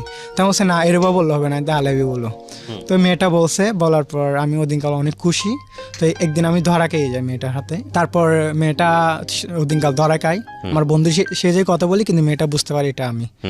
তো মেয়েটা বলতেছে না তোমার সাথে আর কথা বলবো না, তুমি একটা ফকির নিয়ে আমার সাথে কোনো কথা বলবো না, তোমার সাথে মানে তোমার মতন ছোটো লোকের সাথে আমি কথা বলতে চাই না, ওরকম বলে রেখে দে। তো আমার নিজের কাছে একটা জিত চলে আসে যে ও মেয়েটা আমার কেন ফকিরনি বলছে। ওরা কিন্তু আর্থিক অবস্থা অনেক ভালো। তারপর একদিন কি করছে মানে এই জিনিসটা মানে আমার মধ্যে কিন্তু অনেক ভাইয়া আমি জীবনের মনে সবচেয়ে তো ওদিনকাল বেশি মানে কষ্ট পাইছি। তারপর আমার একটা বন্ধুকে বলতেছি যে বন্ধু এরকম এরকম আমার রিলেশনটা ভেঙে গেছে। তো আমার বন্ধু আমাকে বলতেছে মানে কী কারণে। তো আমি বলছি হ্যাঁ আমার এরকম সমস্যা, টাকা নাই বলে আমার রিলেশনটা ভেঙে গেছে। তো আমার বন্ধু বলছে আচ্ছা ঠিক আছে টেনশন করিস না। তখন কিন্তু আমার কিন্তু 9 ফাইনাল পরীক্ষা চলে আসতেছে। আসার পর আমার কিন্তু ওই স্কুলে যাই, রাতে কিছু পড়ি না, ওই একটা টিচার লাগছি উনি আসলে পড়ি, উনি যা পড়ায় তা চলে গেলে আর কিছু পড়ি না। আমার আম্মা এসে কিন্তু বকা দেয় মানে কেন পড়তেছি না। আমার বন্ধু বলতে আচ্ছা ঠিক আছে তোকে একটা জায়গায় নিয়ে যাবো। তো আমি বলছি কোথায় নিয়ে যাবো, চলো না দেখবা। তো ওইখানে যাওয়ার পর দেখতেছি অনলাইনে মানে বেট খেলতেছে আমার চারটে ছোট বড় অনেক বড় বাইরে আছে। তো আমি ওই দিনকাল যাওয়ার পর দেখতেছি আমি এগুলো কি হয়তো তুই দেখ না। তো ও বলতেছে মানে আমাকে 1000 টাকা বেট মারবো, বাংলাদেশ নিব আমি। তখন মানে বাংলাদেশ নিলে 7000 টাকা, আর যদি পাকিস্তানে তাহলে 10,000 টাকা লাগবে, মানে ওইটা ছাড় আছে আর কি। তখন বাংলাদেশের মানে আর্থিক মানে একটু মানে বাংলাদেশ জিতবে না ওরকম মানে হয়ে গেছে। তখন মানে বাংলাদেশকে সাথ দিছে, বলছে 7,000 টাকা বাংলাদেশ নিলে আর মানে পাকিস্তান নিলে 10,000 টাকা লাগবে। তো আমি বলছি আচ্ছা ঠিক আছে আমি বাংলাদেশ জিতলে আমি 7,000 টাকা পাবো, ওরকম বলে মারছে। ওদিনকাল দেখতেছি মানে বাংলাদেশ জিতে গেছে। ওকে আমি বলছি বাংলাদেশ জিতে গেছে টাকা পাইছে, ও বলছে হ্যাঁ পাইছে, কিন্তু কত 7,000 টাকা। তখন ভাই আমার মাথার মধ্যে মানে লোভটা চলে আসছে। আচ্ছা যে না আপনি জানতেন এটা জুয়া খেলা বা বেটিং এসব কিছু জানতেন না? মানে ওখানে টোটালি কিছু জানতাম না। আমি জানি মানে এখানে টিয়া মারলে মানে টিয়া পাই, মানে এখানে টিয়া মারলে যে চলে যায় ওইটা কিন্তু জানতাম না ভাই, জানতেন না। ওকে তারপর তো তারপর ওইখান থেকে চলে আসি। আসার পর আমি রাত্রে অনেকক্ষণ চিন্তা করতেছি যে না আমার বন্ধু আজকে টাকা পাইছে, আমি লেখাপড়া করতেছি এখানে ফুলের দোকানে জব করে বা কত টাকা পাই, ওতে একদিনে তো 1000 টাকার মাধ্যমে 7,000 টাকা পেয়ে গেছে। তো তারপর আমি ওকে না বলে একদিন চলে যাই ওইখানে। যাওয়ার পর আমি ঠিক মারছিলাম ওদিনকাল বাংলাদেশের সাথে আপনার ওই আফগানিস্তানের সাথে খেলা চলছিল। জি তারপর আমি ওদিনকাল মানে দেখতেছি মানে বাংলাদেশে মানে ওরকম মানে 3,000 টাকা 7,000 টাকা সাথ দিচ্ছিল, আমি ওদিনকাল 1,000 টাকা মারছি। মারার পর দেখছি ওদিনকাল বাংলাদেশ জিতে গেছে আফগানিস্তানের সাথে। তারপর আমি ওদিনকাল মারার পর মানে আবার ওইটা তো দিনের খেলা ছিল, রাতে কিন্তু শ্রীলঙ্কার সাথে। এটা আপনি কিভাবে মারতেন, মানে কোথায় করতেন, কিভাবে জিনিসটা করতেন বলতে ওইখানে একটা দোকান আছে। আচ্ছা ওইখানে সবাই মারে, ইন্ডিয়ার পক্ষে 2,000 টাকা মারে, মানে 4,000 টাকা দিয়ে মানে 2,000 টাকা পাবো। তারপর ওদিনকাল ইন্ডিয়া জিতে গেছে, ওদিনকাল আমি মোট 6,500 টাকা পাই। তারপর বাসায় এসে আসার পর অনেকক্ষণ চিন্তা করতেছি আর না আমি এটাই মারবো আর চাকরি করবো না, পড়ালেখার পাশাপাশি এটাই করবো। তখন ভাই আমি ফুলের দোকানের চাকরিটা ছেড়ে দিই। আমি ওইরকম 3-4 বার মারি। ওইখানে কিন্তু ভাইয়া 100 টাকা করে বেড দিতে হয়, আপনি পেলেও আপনাকে 100 টাকা বেড দিতে হবে, না পারলে 100 টাকা বেড দিতে হবে, মানে যার কাছে মারি বাজি। জি মানে 1,100 টাকা করে বেড আর কি। তো আমি 3-4 বার মারি ওনার দোকানে। মারার পর তখন আমার কাছে 22,000 টাকা নিয়ে 23,000 টাকা ছিল সবগুলো মিলাল, মানে লাভ আমারগুলো ছাড়া। তো আমি একটা জিনিস চিন্তা করতেছি না আমি এখানে আর মারবো না, আমি নিজে একটা অ্যাকাউন্ট খুলবো। আচ্ছা তো আমি একটা বড় ভাইকে ধরছি, উনি বলতেছে তুই তো নেটের মধ্যে বেড মারস, তুই আমার নেটের মধ্যে খেল, আমাকে কোনো বেড দিতে হবে না, ডলার ফেলে ওগুলো বিক্রি করে তুই টাকা নিবি নেটের মধ্যে। হ্যাঁ মানে ওনার মানে অ্যাকাউন্ট আছে, যাকে ধরছি ওনার একটা অ্যাকাউন্ট আছে, উনি বলছে আমার অ্যাকাউন্টে খেল। তারপর তোর ওইখানে তো 100 টাকা করে বেড ডস, আমার এখানে বেড দিতে হবে না, তোর ইচ্ছে মতো তুই খেলতে পারবি, আমার কোনো বেড দিতে হবে না। তারপর যদি টাকা পাইলে আমার কিছু দিবে আর কি। তো আমি কি করছি ওদিনকার ওনার মোবাইলে মানে $50 ঢুকাই, $50 দাম, বাংলাদেশে 5,000 টাকা। মোবাইলে কিভাবে ঢুকান এটা? ডলার মানে নেটালার ডলার বলে এটা, আচ্ছা ওকে, মানে অ্যাকাউন্ট সিস্টেম আছে। ওকে, তো মানে একজনের ওই বিকাশ জেন্ডিকে একজন মোবাইল থেকে একজন মোবাইলে ট্রান্সফার করে ওরকম। $50 আপনার কাছ থেকে কত টাকা নেয়? 5,000 টাকা। অনেক বেশি টাকা। ও আচ্ছা, ওই ডলার একটা অন্য হিসাবের ডলার, হ্যাঁ, ঠিক আছে। ওইটা কিন্তু ওইরকম না। আচ্ছা আচ্ছা, বুঝতে পেরেছি। ইন্টারন্যাশনাল ডলার না, ওইটা আচ্ছা বুঝতে পেরেছি আমি, হ্যাঁ, বেটিং ডলার, হ্যাঁ, বেটিং ডলার। তারপর ওদিন কাল ঢুকার পর আমি ওনাকে 5,000 টাকা দিই, $50। উনি কিন্তু ডলার কিন্তু কিনছিল আপনার 96 টাকা করে, আর বাকিগুলো উনি রেখে দিচ্ছে। তো আমি মনে হচ্ছে 100 টাকা মনে ডলার নেই, আমরা ওইখানে মারি ওইখানে 100 টাকা করে। ঢুকানোর পর উনি আমাকে বলছে মানে খেলা মারবা, ফুটবল খেলা চলতেছে বার্সেলোনার সাথে, মানে লিয়াল মাদ্রিদের সাথে ফুটবল খেলা চলতেছে। তো আমাকে বলছে মানে প্রথম গোল কে দিবে, আমাকে বলতেছে। আচ্ছা, বার্সেলোনা দিবে নাকি লিয়াল মাদ্রিদ দিবে? তা আমি বলছি না, বার্সেলোনার প্রথম গোল দিবে। ওরকম বলে আমি $20 মারছি। আচ্ছা, মানে আমি বলছি মানে $20 মানে 20 টাকা মনে করে মারছি। ওইখানে তো 2,000 টাকা, আমার মাথায় ওইটা সেন্স ছিল না, 20 টাকার ওইখানে নেট। তারপর মারছে, মারার পর দেখছে মানে বার্সেলোনার গোল একটা কে ফেলছে, ডলার চলে গেছে। ওকে, যার পর আবার বলছেন আবার বার্সেলোনা গোল দিবে, মানে 2 নম্বর গোল বার্সেলোনা আবার দিবে, আবার $20 মারছি। আবার দেখছে মানে লিয়াল মাদ্রিদ আবার গোল দিছে বার্সেলোনাকে। তারপর দেওয়ার পর হাফ টাইম হয়ে গেছে, হাফ টাইমের পর বলতেছি লিয়াল মাদ্রিদ গোল দিবে, হাফ টাইমের পর গোল, আর মানে নেক্সট গোল লিয়াল মাদ্রিদ আবার দিবে। তখন দেখছি বার্সেলোনা মানে লিয়াল মাদ্রিদকে গোল দিছে $10। একদিন আমি $50 খাওয়া দিচ্ছি দিনকাল। ওকে, খাওয়া দেওয়ার পর আমি চিন্তা করতেছি আবার ডলার ঢুকাবো না, এই টাকাগুলো যেহেতু চলে গেছে আমি আবার টাকাগুলো এগুলো আনবো। তারপর আমি আবার ডলার ঢুকাই $100, 10,000 টাকা দিয়ে। আচ্ছা, ডলার ঢুকানোর পর তখন আর ফুটবল খেলা মারি না আমি। ওই এশিয়া কাপ চলতেছে, বাংলাদেশের সাথে আপনার আবার পাকিস্তানের সাথে খেলা চলে। ওকে, তারপর ওদিনকাল মারছি, মারার পর দেখছি আমি 1,000 টাকা মারছি, ওদিনকাল মানে পাকিস্তান জিতছে বাংলাদেশের সাথে। আচ্ছা, ওদিনকাল আমি আবার 7,000 টাকা পাই। ওকে, পাওয়ার পর তারপর বলছে না, এখানে তো 5,000 টাকা গেছে, 7,000 টাকা পাইছি, এখানে তো সমস্যা নাই, কার কাছে ব্যাট দিতে হয় না। তখন দেখছি আমার কাছে মানে প্রায় $170 হয়ে গেছে। ওই $100 আবার এনে 7,000 টাকা, $70, $170 হয়ে গেছে। তারপর আমি কি করছি, এগুলো নিয়ে ওদিনকাল মারি নাই। মারানোর পর আফ্রিকার একটা লিগ চলতেছে ভাইয়া, আফ্রিকার লিগে। তো আমি ওনাকে বলছি যে মানে সিস্টেমটা আমাকে শিখে দাও, আমার মোবাইলে আপনি তো রাত্রিবেলাতে মারেন না, আমি রাত্রিবেলা বসে বসে মারবো, কারণ আফ্রিকার লিগের মধ্যে ভাইয়া রাত্রে 11টা থেকে শুরু হয়, এগুলো রাত 3টা 4টা পর্যন্ত চলে। তো আমি বলছি আমার মোবাইলে মানে সিস্টেম করে দেন, আমি আমার মোবাইলে সিস্টেম করে দেন, আপনার ওইখানে মানে আমি নিজে খেলবো, আপনার থেকে মারতে হবে না। ওইখানে ভাই একটা সিস্টেম কি মানে তাড়াতাড়ি মারতে হয়, যখন উইকেট পড়ে যায় তখন লেট কমে যায়, মানে বাড়ে আর কমে। তারপর আমি আমার মোবাইলে সেট করার পর আমি নিজে মারতেছি। মারার পর আমি কিন্তু মারছিলাম কিন্তু $20 হয়ে গেছে, $120। মানে আমি 20 মানে প্রথম দশমিকটা দিই নাই, আমি শুধু মানে 20 মনে করছে, মানে দশমিকটা উঠে গেছে, তার 20 মারছে, ওইখানে গেছে ভাইয়া মানে মানে $20 হয়ে গেছে। আমি বলছি মানে 2,000 টাকা মারছি, দেখতেছি মানে ওইখানে প্রায় 12,000 টাকা মেরেছি। 12,000 টাকা মেরে দিয়েছেন? হ্যাঁ, আচ্ছা, আমি বলছি মানে 2,000 টাকা মারছি। তারপর ওইখানে দেখছি মানে দলটা মানে উড়ে গেছে। তারপর মানে $120 চলে গেছে, তখন মানে মাথা পুরো ঘুরে গেছে। তখন আপনার অ্যাকাউন্টে কত টাকা? তখন 17,000 টাকা বাংলাদেশি টাকা। আচ্ছা, ঠিক আছে। তারপর ওই যে আমি মারতে চাইছিলাম $20 হয়ে গেছে $120, মারতে চাইছিলাম 2,000 টাকা হয়ে গেছে মানে 12,000 টাকা। তারপর দেখতেছি আমার মানে চলে গেছে। যার পর আমি দেখতেছি আবার মারবো, তখন দেখতেছি মানে থাকার কথা ছিল যে মানে আপনার $150 আছে, যে আপনার 100 অনেক কম আছে, হ্যাঁ $130 আছে। তারপর মাথায় ঘুরে গেছে। তারপর দেখছি প্রতি বল মারতেছি, মানে রান নিবে কিনে নিবে না, প্রতি বল মারতেছি, প্রতি বল $500 টাকা করে মারি। আচ্ছা, মানে $5 মারি। আচ্ছা, মারার পর ওদিনকাল সব ডলারগুলো খাওয়াই দিছি। আচ্ছা, মানে প্রতি বল মারি, সবগুলো লস করছেন? হ্যাঁ, ওদিনকাল আবার ডলার ঢুকেছি। ডলার ঢুকার পর ওদিনকাল বেশি ঢুকাই নাই, মাত্র $20 ঢুকেছি 2,000 টাকার। তখন আমার কাছে 8 টাকা ছিল না, ওই যে প্রথমে যে লাভ করছিলাম 22-23,000 টাকা, ওই যে ডলারগুলো মানে খাওয়া দিছি। খাওয়ার পর লাস্টে 2-3,000 টাকা ছিল, ওইগুলো দিয়ে ডলার ঢুকেছি। ডলার ঢুকানোর পর রাত্রে ফুটবল খেলা মারছিলাম, ওইগুলোই খাওয়া দিছি। খাওয়া দেওয়ার পর একদিন মানে চিন্তা করতেছি যে টাকা খাওয়া দিছি, এখন কি করব। তখন কিন্তু আমার পরীক্ষা কিন্তু বাকি কিন্তু মাত্র রাত 2 দিন। আচ্ছা, ক্লাস 9-এর বার্ষিক পরীক্ষা। তখন আমার মা স্যালারি পায়, পর আমাকে 10,000 টাকা দেয় ব্যাংকে রাখার জন্য প্রথম। আচ্ছা, তো আমি কি করছি, ব্যাংকে মাত্র 1,000 টাকা রাখছি 1,000 দিয়ে। আমার মা কিন্তু ওই যে ইংলিশ মানে পারে না, আরবি তারবিগুলো পারে। তো আমি কি করছি ওইখানে 1000 টাকা জমা দিই, জমা দেওয়ার পর আসি। ওই যে এখানে কিন্তু 2টা মানে পৃষ্ঠা আছে, প্রথমে একটা ব্যাংকে নিয়ে ফেলে ছিঁড়ে লাস্টে যেটা থাকে ওটা কি করছি আমি 8টা শূন্য বসে দিছি। আচ্ছা, মানে ওইখানে 10,000 টাকা করে দিয়েছি। করার পর আমি কি করছি 9,000 টাকা দিয়ে আবার ডলার কিনছি। কেনার পর মানে আমি ব্যাংকের টাকাটা চুরি করছেন মূল কথা হচ্ছে এটা।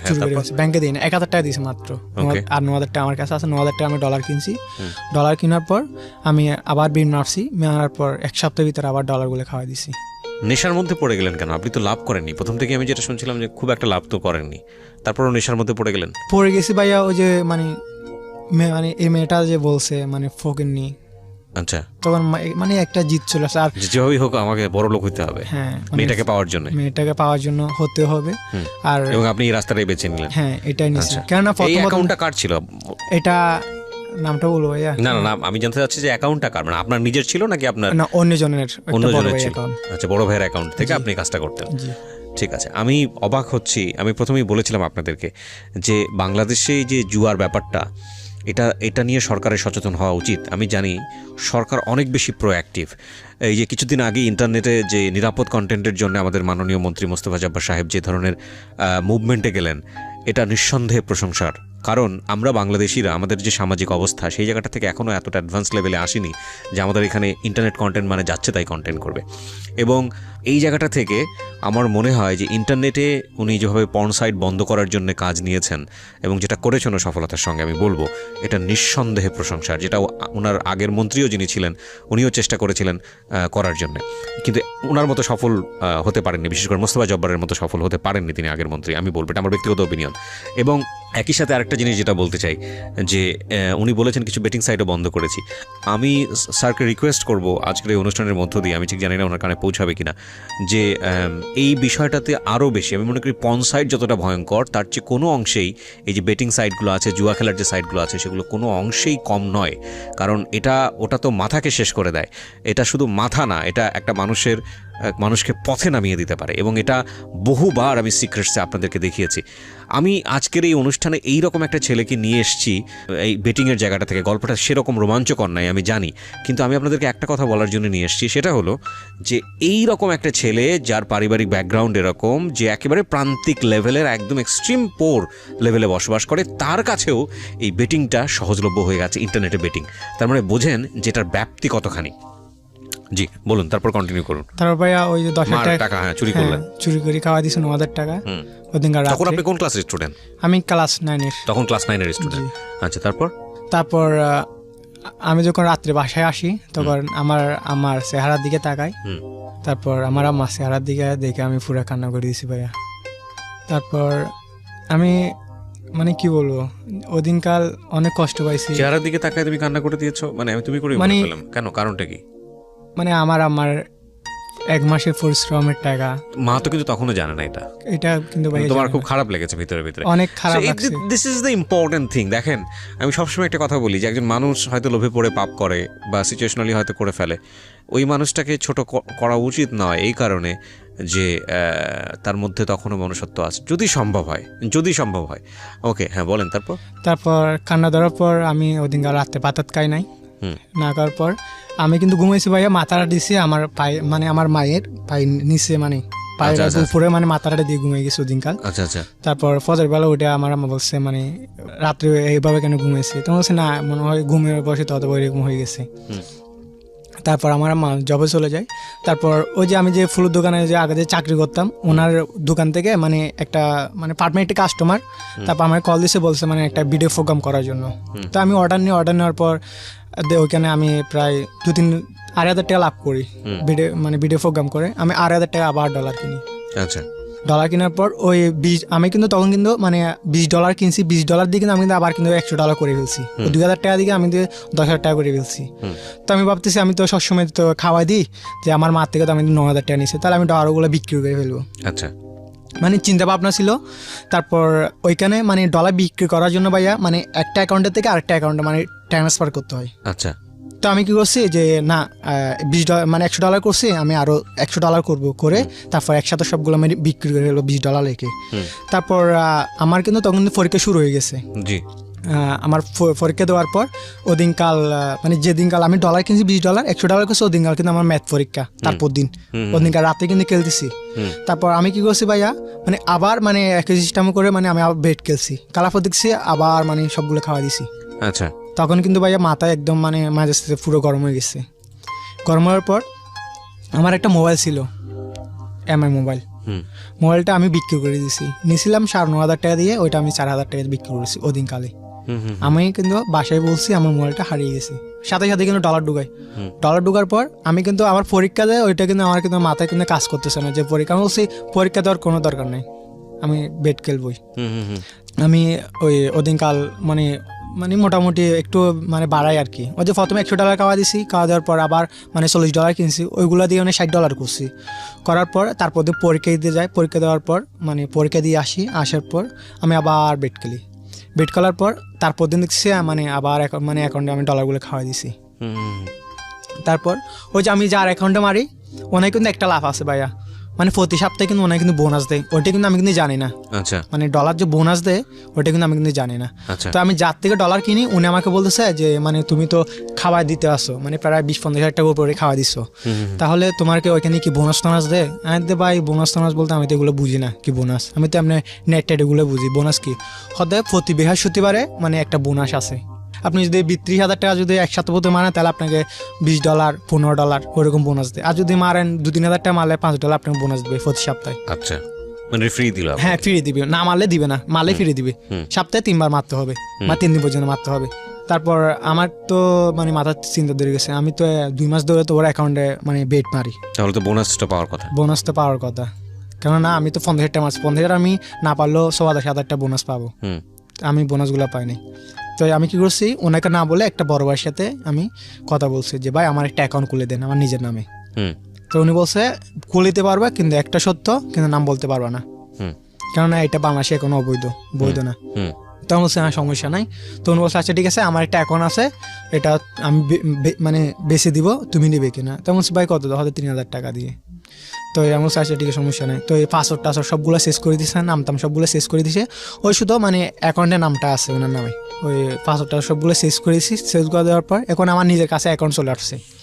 আসার পর আমার আম্মা কী করছে, মানে বাড়িতে জায়গা কিনবে, তারপর আমার মামাকে মানে কতগুলো টাকা দিচ্ছিল আর কি, ওই যে আমরা না আসার আগে আমার মামাকে 5,000 2,000 করে জমাতে 1 লাখ টাকা আমার মামা কিন্তু দাঁত দিছে, সরি 1 লাখ টাকা না, 1 লাখ টাকা মানে 1,15,000 টাকা দাঁত দিছে। ওই আমার মামা বুট বাঁধছে ওইখানে নিছে। তো নেওয়ার পর মানে আমার মামা বলতেছে আমার কাছে তো বুটটা মানে বিক্রি করে দিলে মতো আমি টাকাগুলো দিয়ে দেবো, তুমি 15,000 টাকা রাখো। আমি এক মাসের মতো বুট বিক্রি করে দিলে, কেন বুটের মতো লস হচ্ছে, ডাকাতে ধরে লস করছে আর কি। 15,000 টাকা দেয়, ওগুলো আমার নানার বাড়ি ওইখানে দিয়ে দেয়। তো তারপর আমার মামা কি করছে, ওই মানে 1 লাখ টাকাগুলো মানে একদিন মানে আমার নানিকে দিয়ে পাঠায় আমার মায়ের এখানে। তো আমার মা কি করছে, টাকাগুলো আমার বোনের অ্যাকাউন্টে রাখার জন্য আমাকে দেয়। তারপর আমি কি করছি, ওইখানে হারাই ফেলার পর আমার মাথা কোনো কাজ করতেছে না। মানে পরীক্ষা আমার যে মানে বার্ষিক পরীক্ষা গেছে, ওইটা মানে আমার মাথায় কোনো সেন্স নাই যে আমার পরীক্ষা চলতেছে আমি কি করতেছি। শুধু একটাই মানে আমার মানে এমন একটা নেশা হয়ে গেছে যে মানে জোয়া না মারলে আমার ভালো লাগে না। রাত্রে হলে আমি জোয়া মারতাম, ঘুমে থেকে সকালবেলা ঘুমাইতাম। আমার মা আবার চাকরিতে মানে জব থেকে আসার আগে মানে উঠে যেতাম, অ্যালার্ম দিয়ে মোবাইলে রাখতাম অ্যালার্ম। তারপর আমি ওরকম মারার পর ওই 20,000 টাকাগুলো খাওয়া দিই। খাওয়ার পর আমার কাছে আর আছে 80,000 টাকা। ওকে, 80,000 টাকার ওই আবার 80,000 টাকা থেকে আবার মোবাইল কিনছি, ওইগুলো কিন্তু আবার মাইনাস করে নিই। ওইখানে 14,000 টাকা চলে, তাহলে আমার তো আর 65,000 টাকা থাকে আর কি। 65,000 টাকা থাকার পর আমার মা বলছে মানে ব্যাংকে টাকা দিছো, প্রমাণ দেখাও, আমাকে বলতেছে। তো আমি কি করছি, ওইখানে ওই আগে যে সিস্টেম মানে 1,000 টাকা 9,000 টাকা করে ফেলছি, ওইখানে মানে সেম সিস্টেম করে মানে 1 লাখ টাকা দিয়েছি। 5টা সংখ্যা দিছি, একটা 1 দিছি, 0 দিয়েছিলাম। তো আমার মা পাশের একটা ভাইকে দেখায়, উনি বলছে হ্যাঁ, উনি তো ভাই ওরকম মানে লেখাপড়া জানে না, তো আমি তো ইংলিশে লিখছি। তারপর উনি বলছে 1,000 টাকা, এখানে তো 1 লাখ টাকা। তো আমার বোনকে দেখাচ্ছে, আমার বোন মানে আমার মার মনের মধ্যে সন্দেহ চলে আসছে, মানে ওর কাছে তো মানে মোবাইল, টাচ মোবাইল, আমি তো ওর টাকা দিয়েছি মাত্র 4,000 টাকা, তাহলে এত দামি মোবাইল কোথায় পাইছি। তারপর আমার মা দেখাইছে, দেখার পর সবাই বলছে 1 লাখ টাকা, মানে বাসার ওইখানে সবাই তো গানের চাকরি করে। তারপর আমি কি করছি, ওদিনকাল বেড মারার পর ওদিনকাল আমি টাকাগুলো খাওয়া দিই, তখন আমার কাছে একটা টাকাও থাকে না।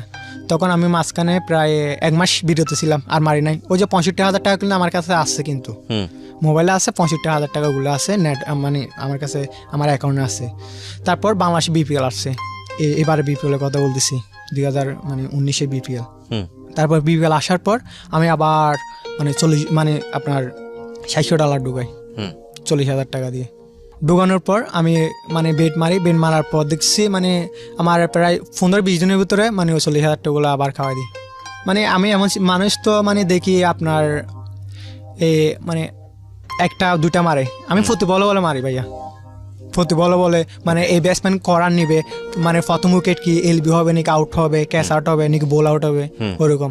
মানে আমার কাছে মানে ডেলি নামালে মানে 15-20,000 টাকা মানে ওদিন মানে ডলার মারতে আসে আমি। মারার পর তারপর এক পর্যায়ে দেখতেছি আমার মানে ওইগুলো খাওয়া দেওয়ার পর এখন চিন্তা করতেছে না আমি আর ডলার মারবো না, আমি নিজে মারবো না, ডলার ঢুকাবো, মানুষের বেট মারবো। ওই 1,000 টাকা যেটা আমি বেট পাই ওই ব্যাটের টাকাগুলো আমার আস্তে আস্তে জমাতে হবে, আমার টাকাগুলো তুলতে হবে। তারপর আমি আস্তে আস্তে মানুষের বেট মারি, আমি নিজে কম মারি এখন। তারপর মানুষের আমি বেট মারি, মানুষ থেকে ওই 100 টাকা করে বেট নিতাম 1000-এ। তখন একদিন একটা ভাইয়া মানে 500 টাকা মারে, তো ওইটা ছিল ভাইয়া মানে 10,000 টাকা সারের আর কি। আমি কিন্তু 100% শিওর ভাইয়া ওই খেলাটা জিতবে না, একেবারে আপনার 14 রান লাগতেছে লাস্ট উইকেট। তো উনি আমাকে বলতেছে তোমার কাছে ডলার আছে, আমার কাছে ডলার আছে। উনি বলছে মানে তুমি আমার জন্য 500 টাকা মারো, মানে 10,000 টাকা সারে এটা মারো, মানে যেটা লাস্ট বেডিং একেবারে 14 রান লাগতেছে। তো আমি কি বলছে 500 টাকা মারি নাই, আমি ওনাকে বলছি আমি 500 টাকা মারছি, আমি কিন্তু মারি নাই। আমি কিন্তু জানি 100% শিওর লাস্ট উইকেট যে কোনো মতো আউট হলে তো লাস্ট উইকেট চলে গেছে, ওর জিতবে না। তখন দেখতেছি মানে 2 বল লাগতেছে আপনার 13 রান। আচ্ছা, হ্যাঁ, আমি খুশি হয়ে গেছি, 500 টাকা তো মারি নাই, মানে কাউকে দিতে হচ্ছে না, আমি 550 টাকা পাইছি ভাইয়া। ওইখানে দেখতেছি মানে 2 বলে মানে আপনার 13 রান লাগতেছে, 9 বলে ছক্কা, 2 বল লাগতেছে 7 রান, আবার দেখছি 9 বলে মানে আবার দেখছি 9 বলে ছক্কা। আমি কিন্তু বেট মারি নাই, কিন্তু আমার কিন্তু ওই 5,000 টাকা গুণে দিয়ে ফেলছি, বেট কিন্তু মারি নাই আমি। তারপর ওনাকে 5,000 টাকা দিয়েছি, দেওয়ার পর চিন্তা করতেছি যে মানুষই বেট মারলে তো লস, আর আছে ভাইয়া মাত্র 30,000 টাকা। আচ্ছা, তো 30,000 টাকা দিয়ে আমি বেট খেলি, বেট খেলার পর এক পর্যায়ে ওই টাকাগুলো আমি বিপিএল লাস্টের দিকে এসে খাওয়া দিই। এই বাংলাদেশে ফাইনাল খেলার দিন 3,000 টাকা ছিল লাস্ট, সবচাইতে মানে 3,000 টাকা ছিল। এই 3,000 টাকা আমি লাস্টে ফাইনাল খেলার দিন টাকা নিছি, টাকা তো উঠে গেছে, ওই দিনকাল ওইগুলো খাওয়া দিই। খাওয়া দেওয়ার পর আমার কাছে এখন বর্তমানে কোনো টাকা পয়সা নাই, ডলার বলতে কোনো কিছুই নাই। তো আমার মা একদিন মানুষ থেকে জানতে পারলো যে আমি নেটের মধ্যে জুয়া খেলি। তো আমার মা আমারও বলতেছে যে টাকা মানে তুই বলো জুয়া খেলোস, এখন টাকা কই পাস? তো আমি বলছি না মা, ওই যে মাঝে মাঝে প্রোগ্রাম করি ওইখানে টাকা পাই, আমি কে বলছি আমি জুয়া খেলি? তো আমার মা বলছে আচ্ছা ঠিক আছে, তুমি কালকে ব্যাংকে আসবা, আমি দুপুরবেলা ছুটি নিয়ে ব্যাংকে আসবো, তুমি কালকে ব্যাংকে আসবা। কে বলে এটা? আমার আম্মা বলে। আচ্ছা, তারপর ব্যাংকে যাওয়ার জন্য। তো আমি লাস্টের চিন্তা করতেছি না আমি রাতে এখানে থাকবো না। তখন ভাইয়া ওই মাছ ভান্ডার আছে না ফটিকছড়ি, জি, ওইখানে উড়িস চলতেছিল জিয়াউল হকের ওরস।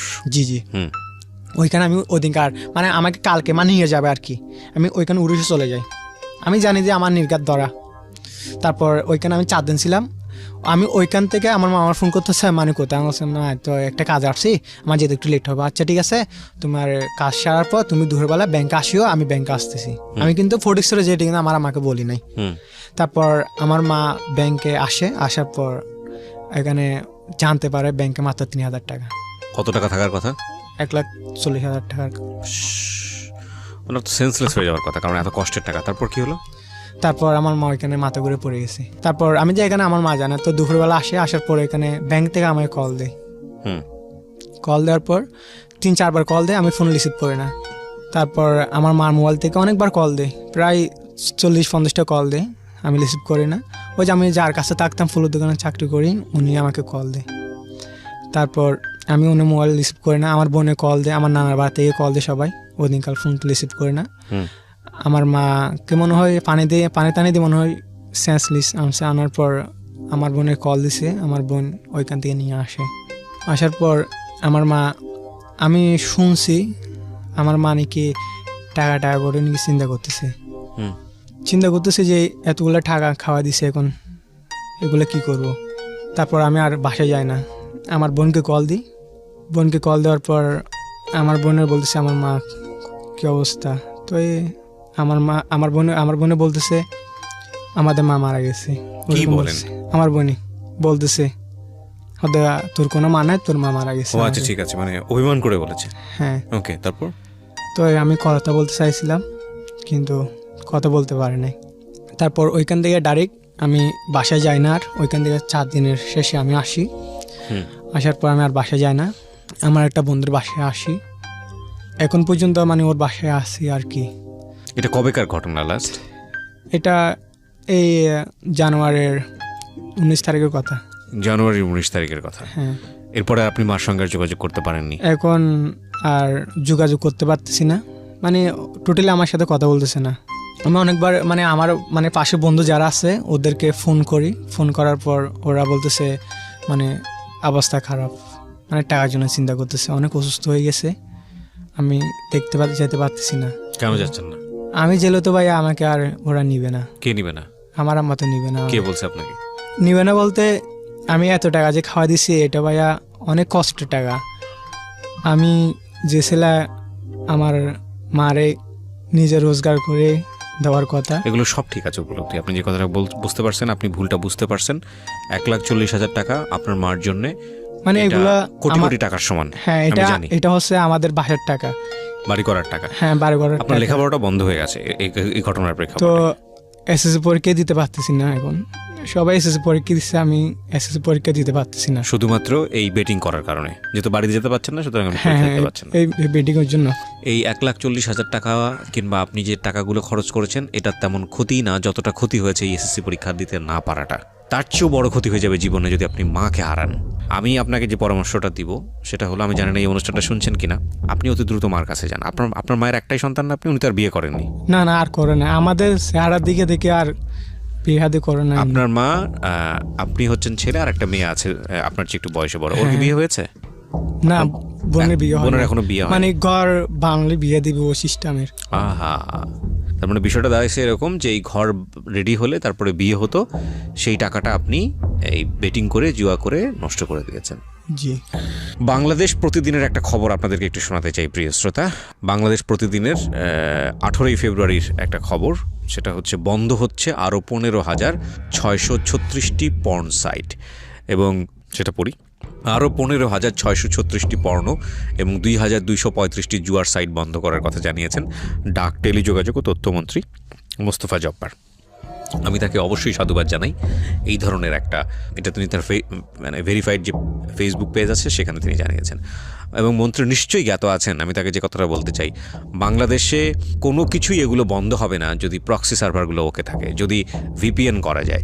প্রক্সি সাইট থেকে আপনি যতগুলো সাইটই আপনি ব্লক করেন না কেন, ইজিলি বাংলাদেশ থেকে সেটা অ্যাক্সেস করা যায়। তো সেই জায়গাটা থেকে আমি আরও বলবো যে আপনি বন্ধ করুন, অল্টারনেটিভ রাস্তাগুলো বন্ধ করে দিন। একটা জিনিস চিন্তা করতে পারেন, এই যে ঘটনাটা ছেলেটা ঘটিয়েছে, কতগুলো মানুষের স্বপ্ন শেষ হয়ে গেছে।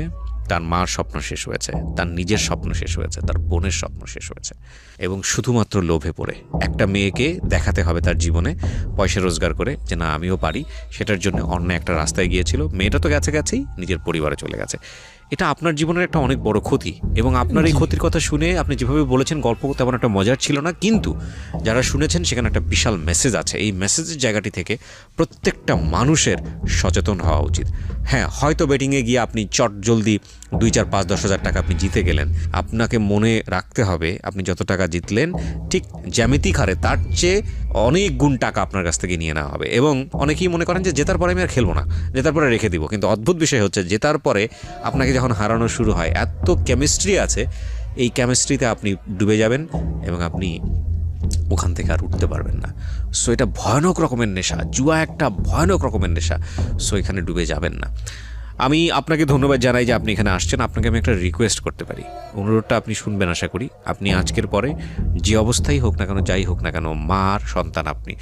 মার কাছে তার সন্তান এটা অর্থমূল্য নির্ধারণ করে না। আপনি যত বড় অপরাধী করেন না কেন, মা হয়তো গায়ে হাত তুলবে, মা হয়তো বকা দিবে, মা হয়তো অনেক কষ্ট পাবে, কিন্তু তারপরও আপনি মার কাছে যান, মার পা ধরে ক্ষমা চান যে মা আমি ভুল করছি, এবং আপনি যেহেতু ছেলে সন্তান এই পরিবারের দায়িত্ব আপনার উপর নির্ভর করে, সুতরাং আপনি সেখানে ফিরে গিয়ে যেভাবেই হোক না কেন আপনার পরিবারকে টেনে তোলার চেষ্টা করেন with the name of Almighty Allah. So এটা হচ্ছে আপনার একটা নৈতিক দায়িত্ব। আপনি দূরে সরে আছেন, সেটা আপনি ভুল করছেন, আপনি সমস্যাটাকে ফেস করেন। দূরে সরে থাকতে থাকতে আপনি আরও ভুলে জড়িয়ে যেতে পারেন। সো আজকের এই অনুষ্ঠানের মধ্যে আমি আপনাকে এই কথাটাই বলতে পারি, পরিস্থিতি যত খারাপই হোক না, আপনার মা আপনাকে খুন করতে পারবে না। আপনি এর চেয়েও ভয়ানক রকমের অপরাধ করলে আপনার মা সেটা পারতো না। যদি পারতো তাহলে আপনাদের কথা মাথায় না রেখেই সে আরেকটা বিয়ে শাদী করে অন্যরকম একটা জীবন বেছে নিত। সুতরাং আপনি অবশ্যই মার কাছে ফিরে যান, মার কাছে মাফ চান এবং বলেন মা আমার সাথে এইভাবে জিনিসগুলো হয়ে গেছে, আমি সরি মা, এবং এটাকে রিটার্ন দেবার চেষ্টা করেন। আপনি আল্লাহর নাম নিয়ে আপনি ভুল করেছেন, আপনি আল্লাহর কাছে ক্ষমা চান, মার কাছে ক্ষমা চান এবং আপনি এটাকে রিটার্ন দেবার চেষ্টা করেন। প্রত্যেকটা মানুষই ভুল করে, আমি ভুল করি, আপনি ভুল করে, যারা শুনছে রেডিও তারা ভুল করে। ভুল করা মানেই জীবন শেষ হয়ে যাওয়া না, ভুল করা মানেই হচ্ছে একটা জীবনকে শেষ করে দেয়া না। ভুল করা মানে যদি জীবন শেষ হয়ে যেত তাহলে পৃথিবীতে এত মানুষ বেঁচে থাকতো। এত পাহাড় সমপরিমাণ ভুল করার পরেও আল্লাহ যদি মানুষের কাছ থেকে এক্সপেক্ট করতে পারে যে না তুমি আমার কাছ থেকে ক্ষমা চাও, আমি তোমাকে ক্ষমা করে দেবো, কিয়ামত পর্যন্ত ক্ষমার দরজা খোলা আছে, এবং তুমি আমার কাছে মাপ চাও মাত্রই আমি মাফ করে দিব, তাহলে মানুষ যদি এটা যদি বন্ধ করে দিত তাহলে মানুষ সারভাইভ করতে পারতো না দুনিয়াতে, তাই না? তো সুতরাং আমরা যেহেতু ভুল করি এবং আমরা ভুলের জায়গাটা থেকে শিক্ষাটা নেই, আপনি এটাকে শিক্ষা হিসেবে নেন এবং যাতে আপনি জীবনে কোনোদিন আর অন্যায় পথে না পারেন এবং এইটাকে পুঁজি করে আপনি জীবনে ভালো কাজ করেন। ঠিক আছে? সো অনেক ভালো থাকেন, আপনাকে অনেক ধন্যবাদ। একটা কথা বলবো, শিওর। মানে ছোটবেলা থেকে অনেক কষ্ট করে বড় হয়েছি আমি। ওই যে আমার মা যে ছোটবেলা থেকে বলছিল আমার বাবাকে বাবা না ডাকার জন্য, আমি আমার জীবনে আমার মায়ের কোনো একটা কিছু যদি পূর্ণ না করতে পারলো, এই জিনিসটা পূর্ণ করছি। আমার মা মানা করার পর থেকে আমার নিজের বাবাকে আমি আজ পর্যন্ত বাবা বলে ডাকতে পারি না। সেটা তো অন্য প্রসঙ্গ, সেটা হয়তো আপনার মা ক্ষোভ থেকে বলেছে, সেটা অন্য প্রসঙ্গ। জি, কিন্তু আমার উনি যখন আমার সামনে দিয়ে যায় ভাই আমার অনেক কষ্ট হয় যে আমার বাবা তো আমাদের বাড়ির পাশে, আমার বাবাকে বাবা বলে ডাকতে পারতেছি না, আমার অনেক কষ্ট ভাইয়া। আপনার এই কষ্টের জায়গাগুলো আপনি মার সাথে শেয়ার করবেন, কিন্তু আপনি যে ভুলটা করেছেন সেই ভুলটাকে আপনি কারেকশনের জায়গায় নিয়ে আসার চেষ্টা করেন, এটা সবচেয়ে জরুরি। কারণ এই ক্ষতির জায়গাটা আপনি এখনও দেখতে পাচ্ছেন না। আপনার মার যদি কোনোভাবে হার্ট অ্যাটাক হয়, আপনার মা যদি ভয়ঙ্কর রকমের একটা অসহায় পরিস্থিতির মধ্যে পড়ে যান,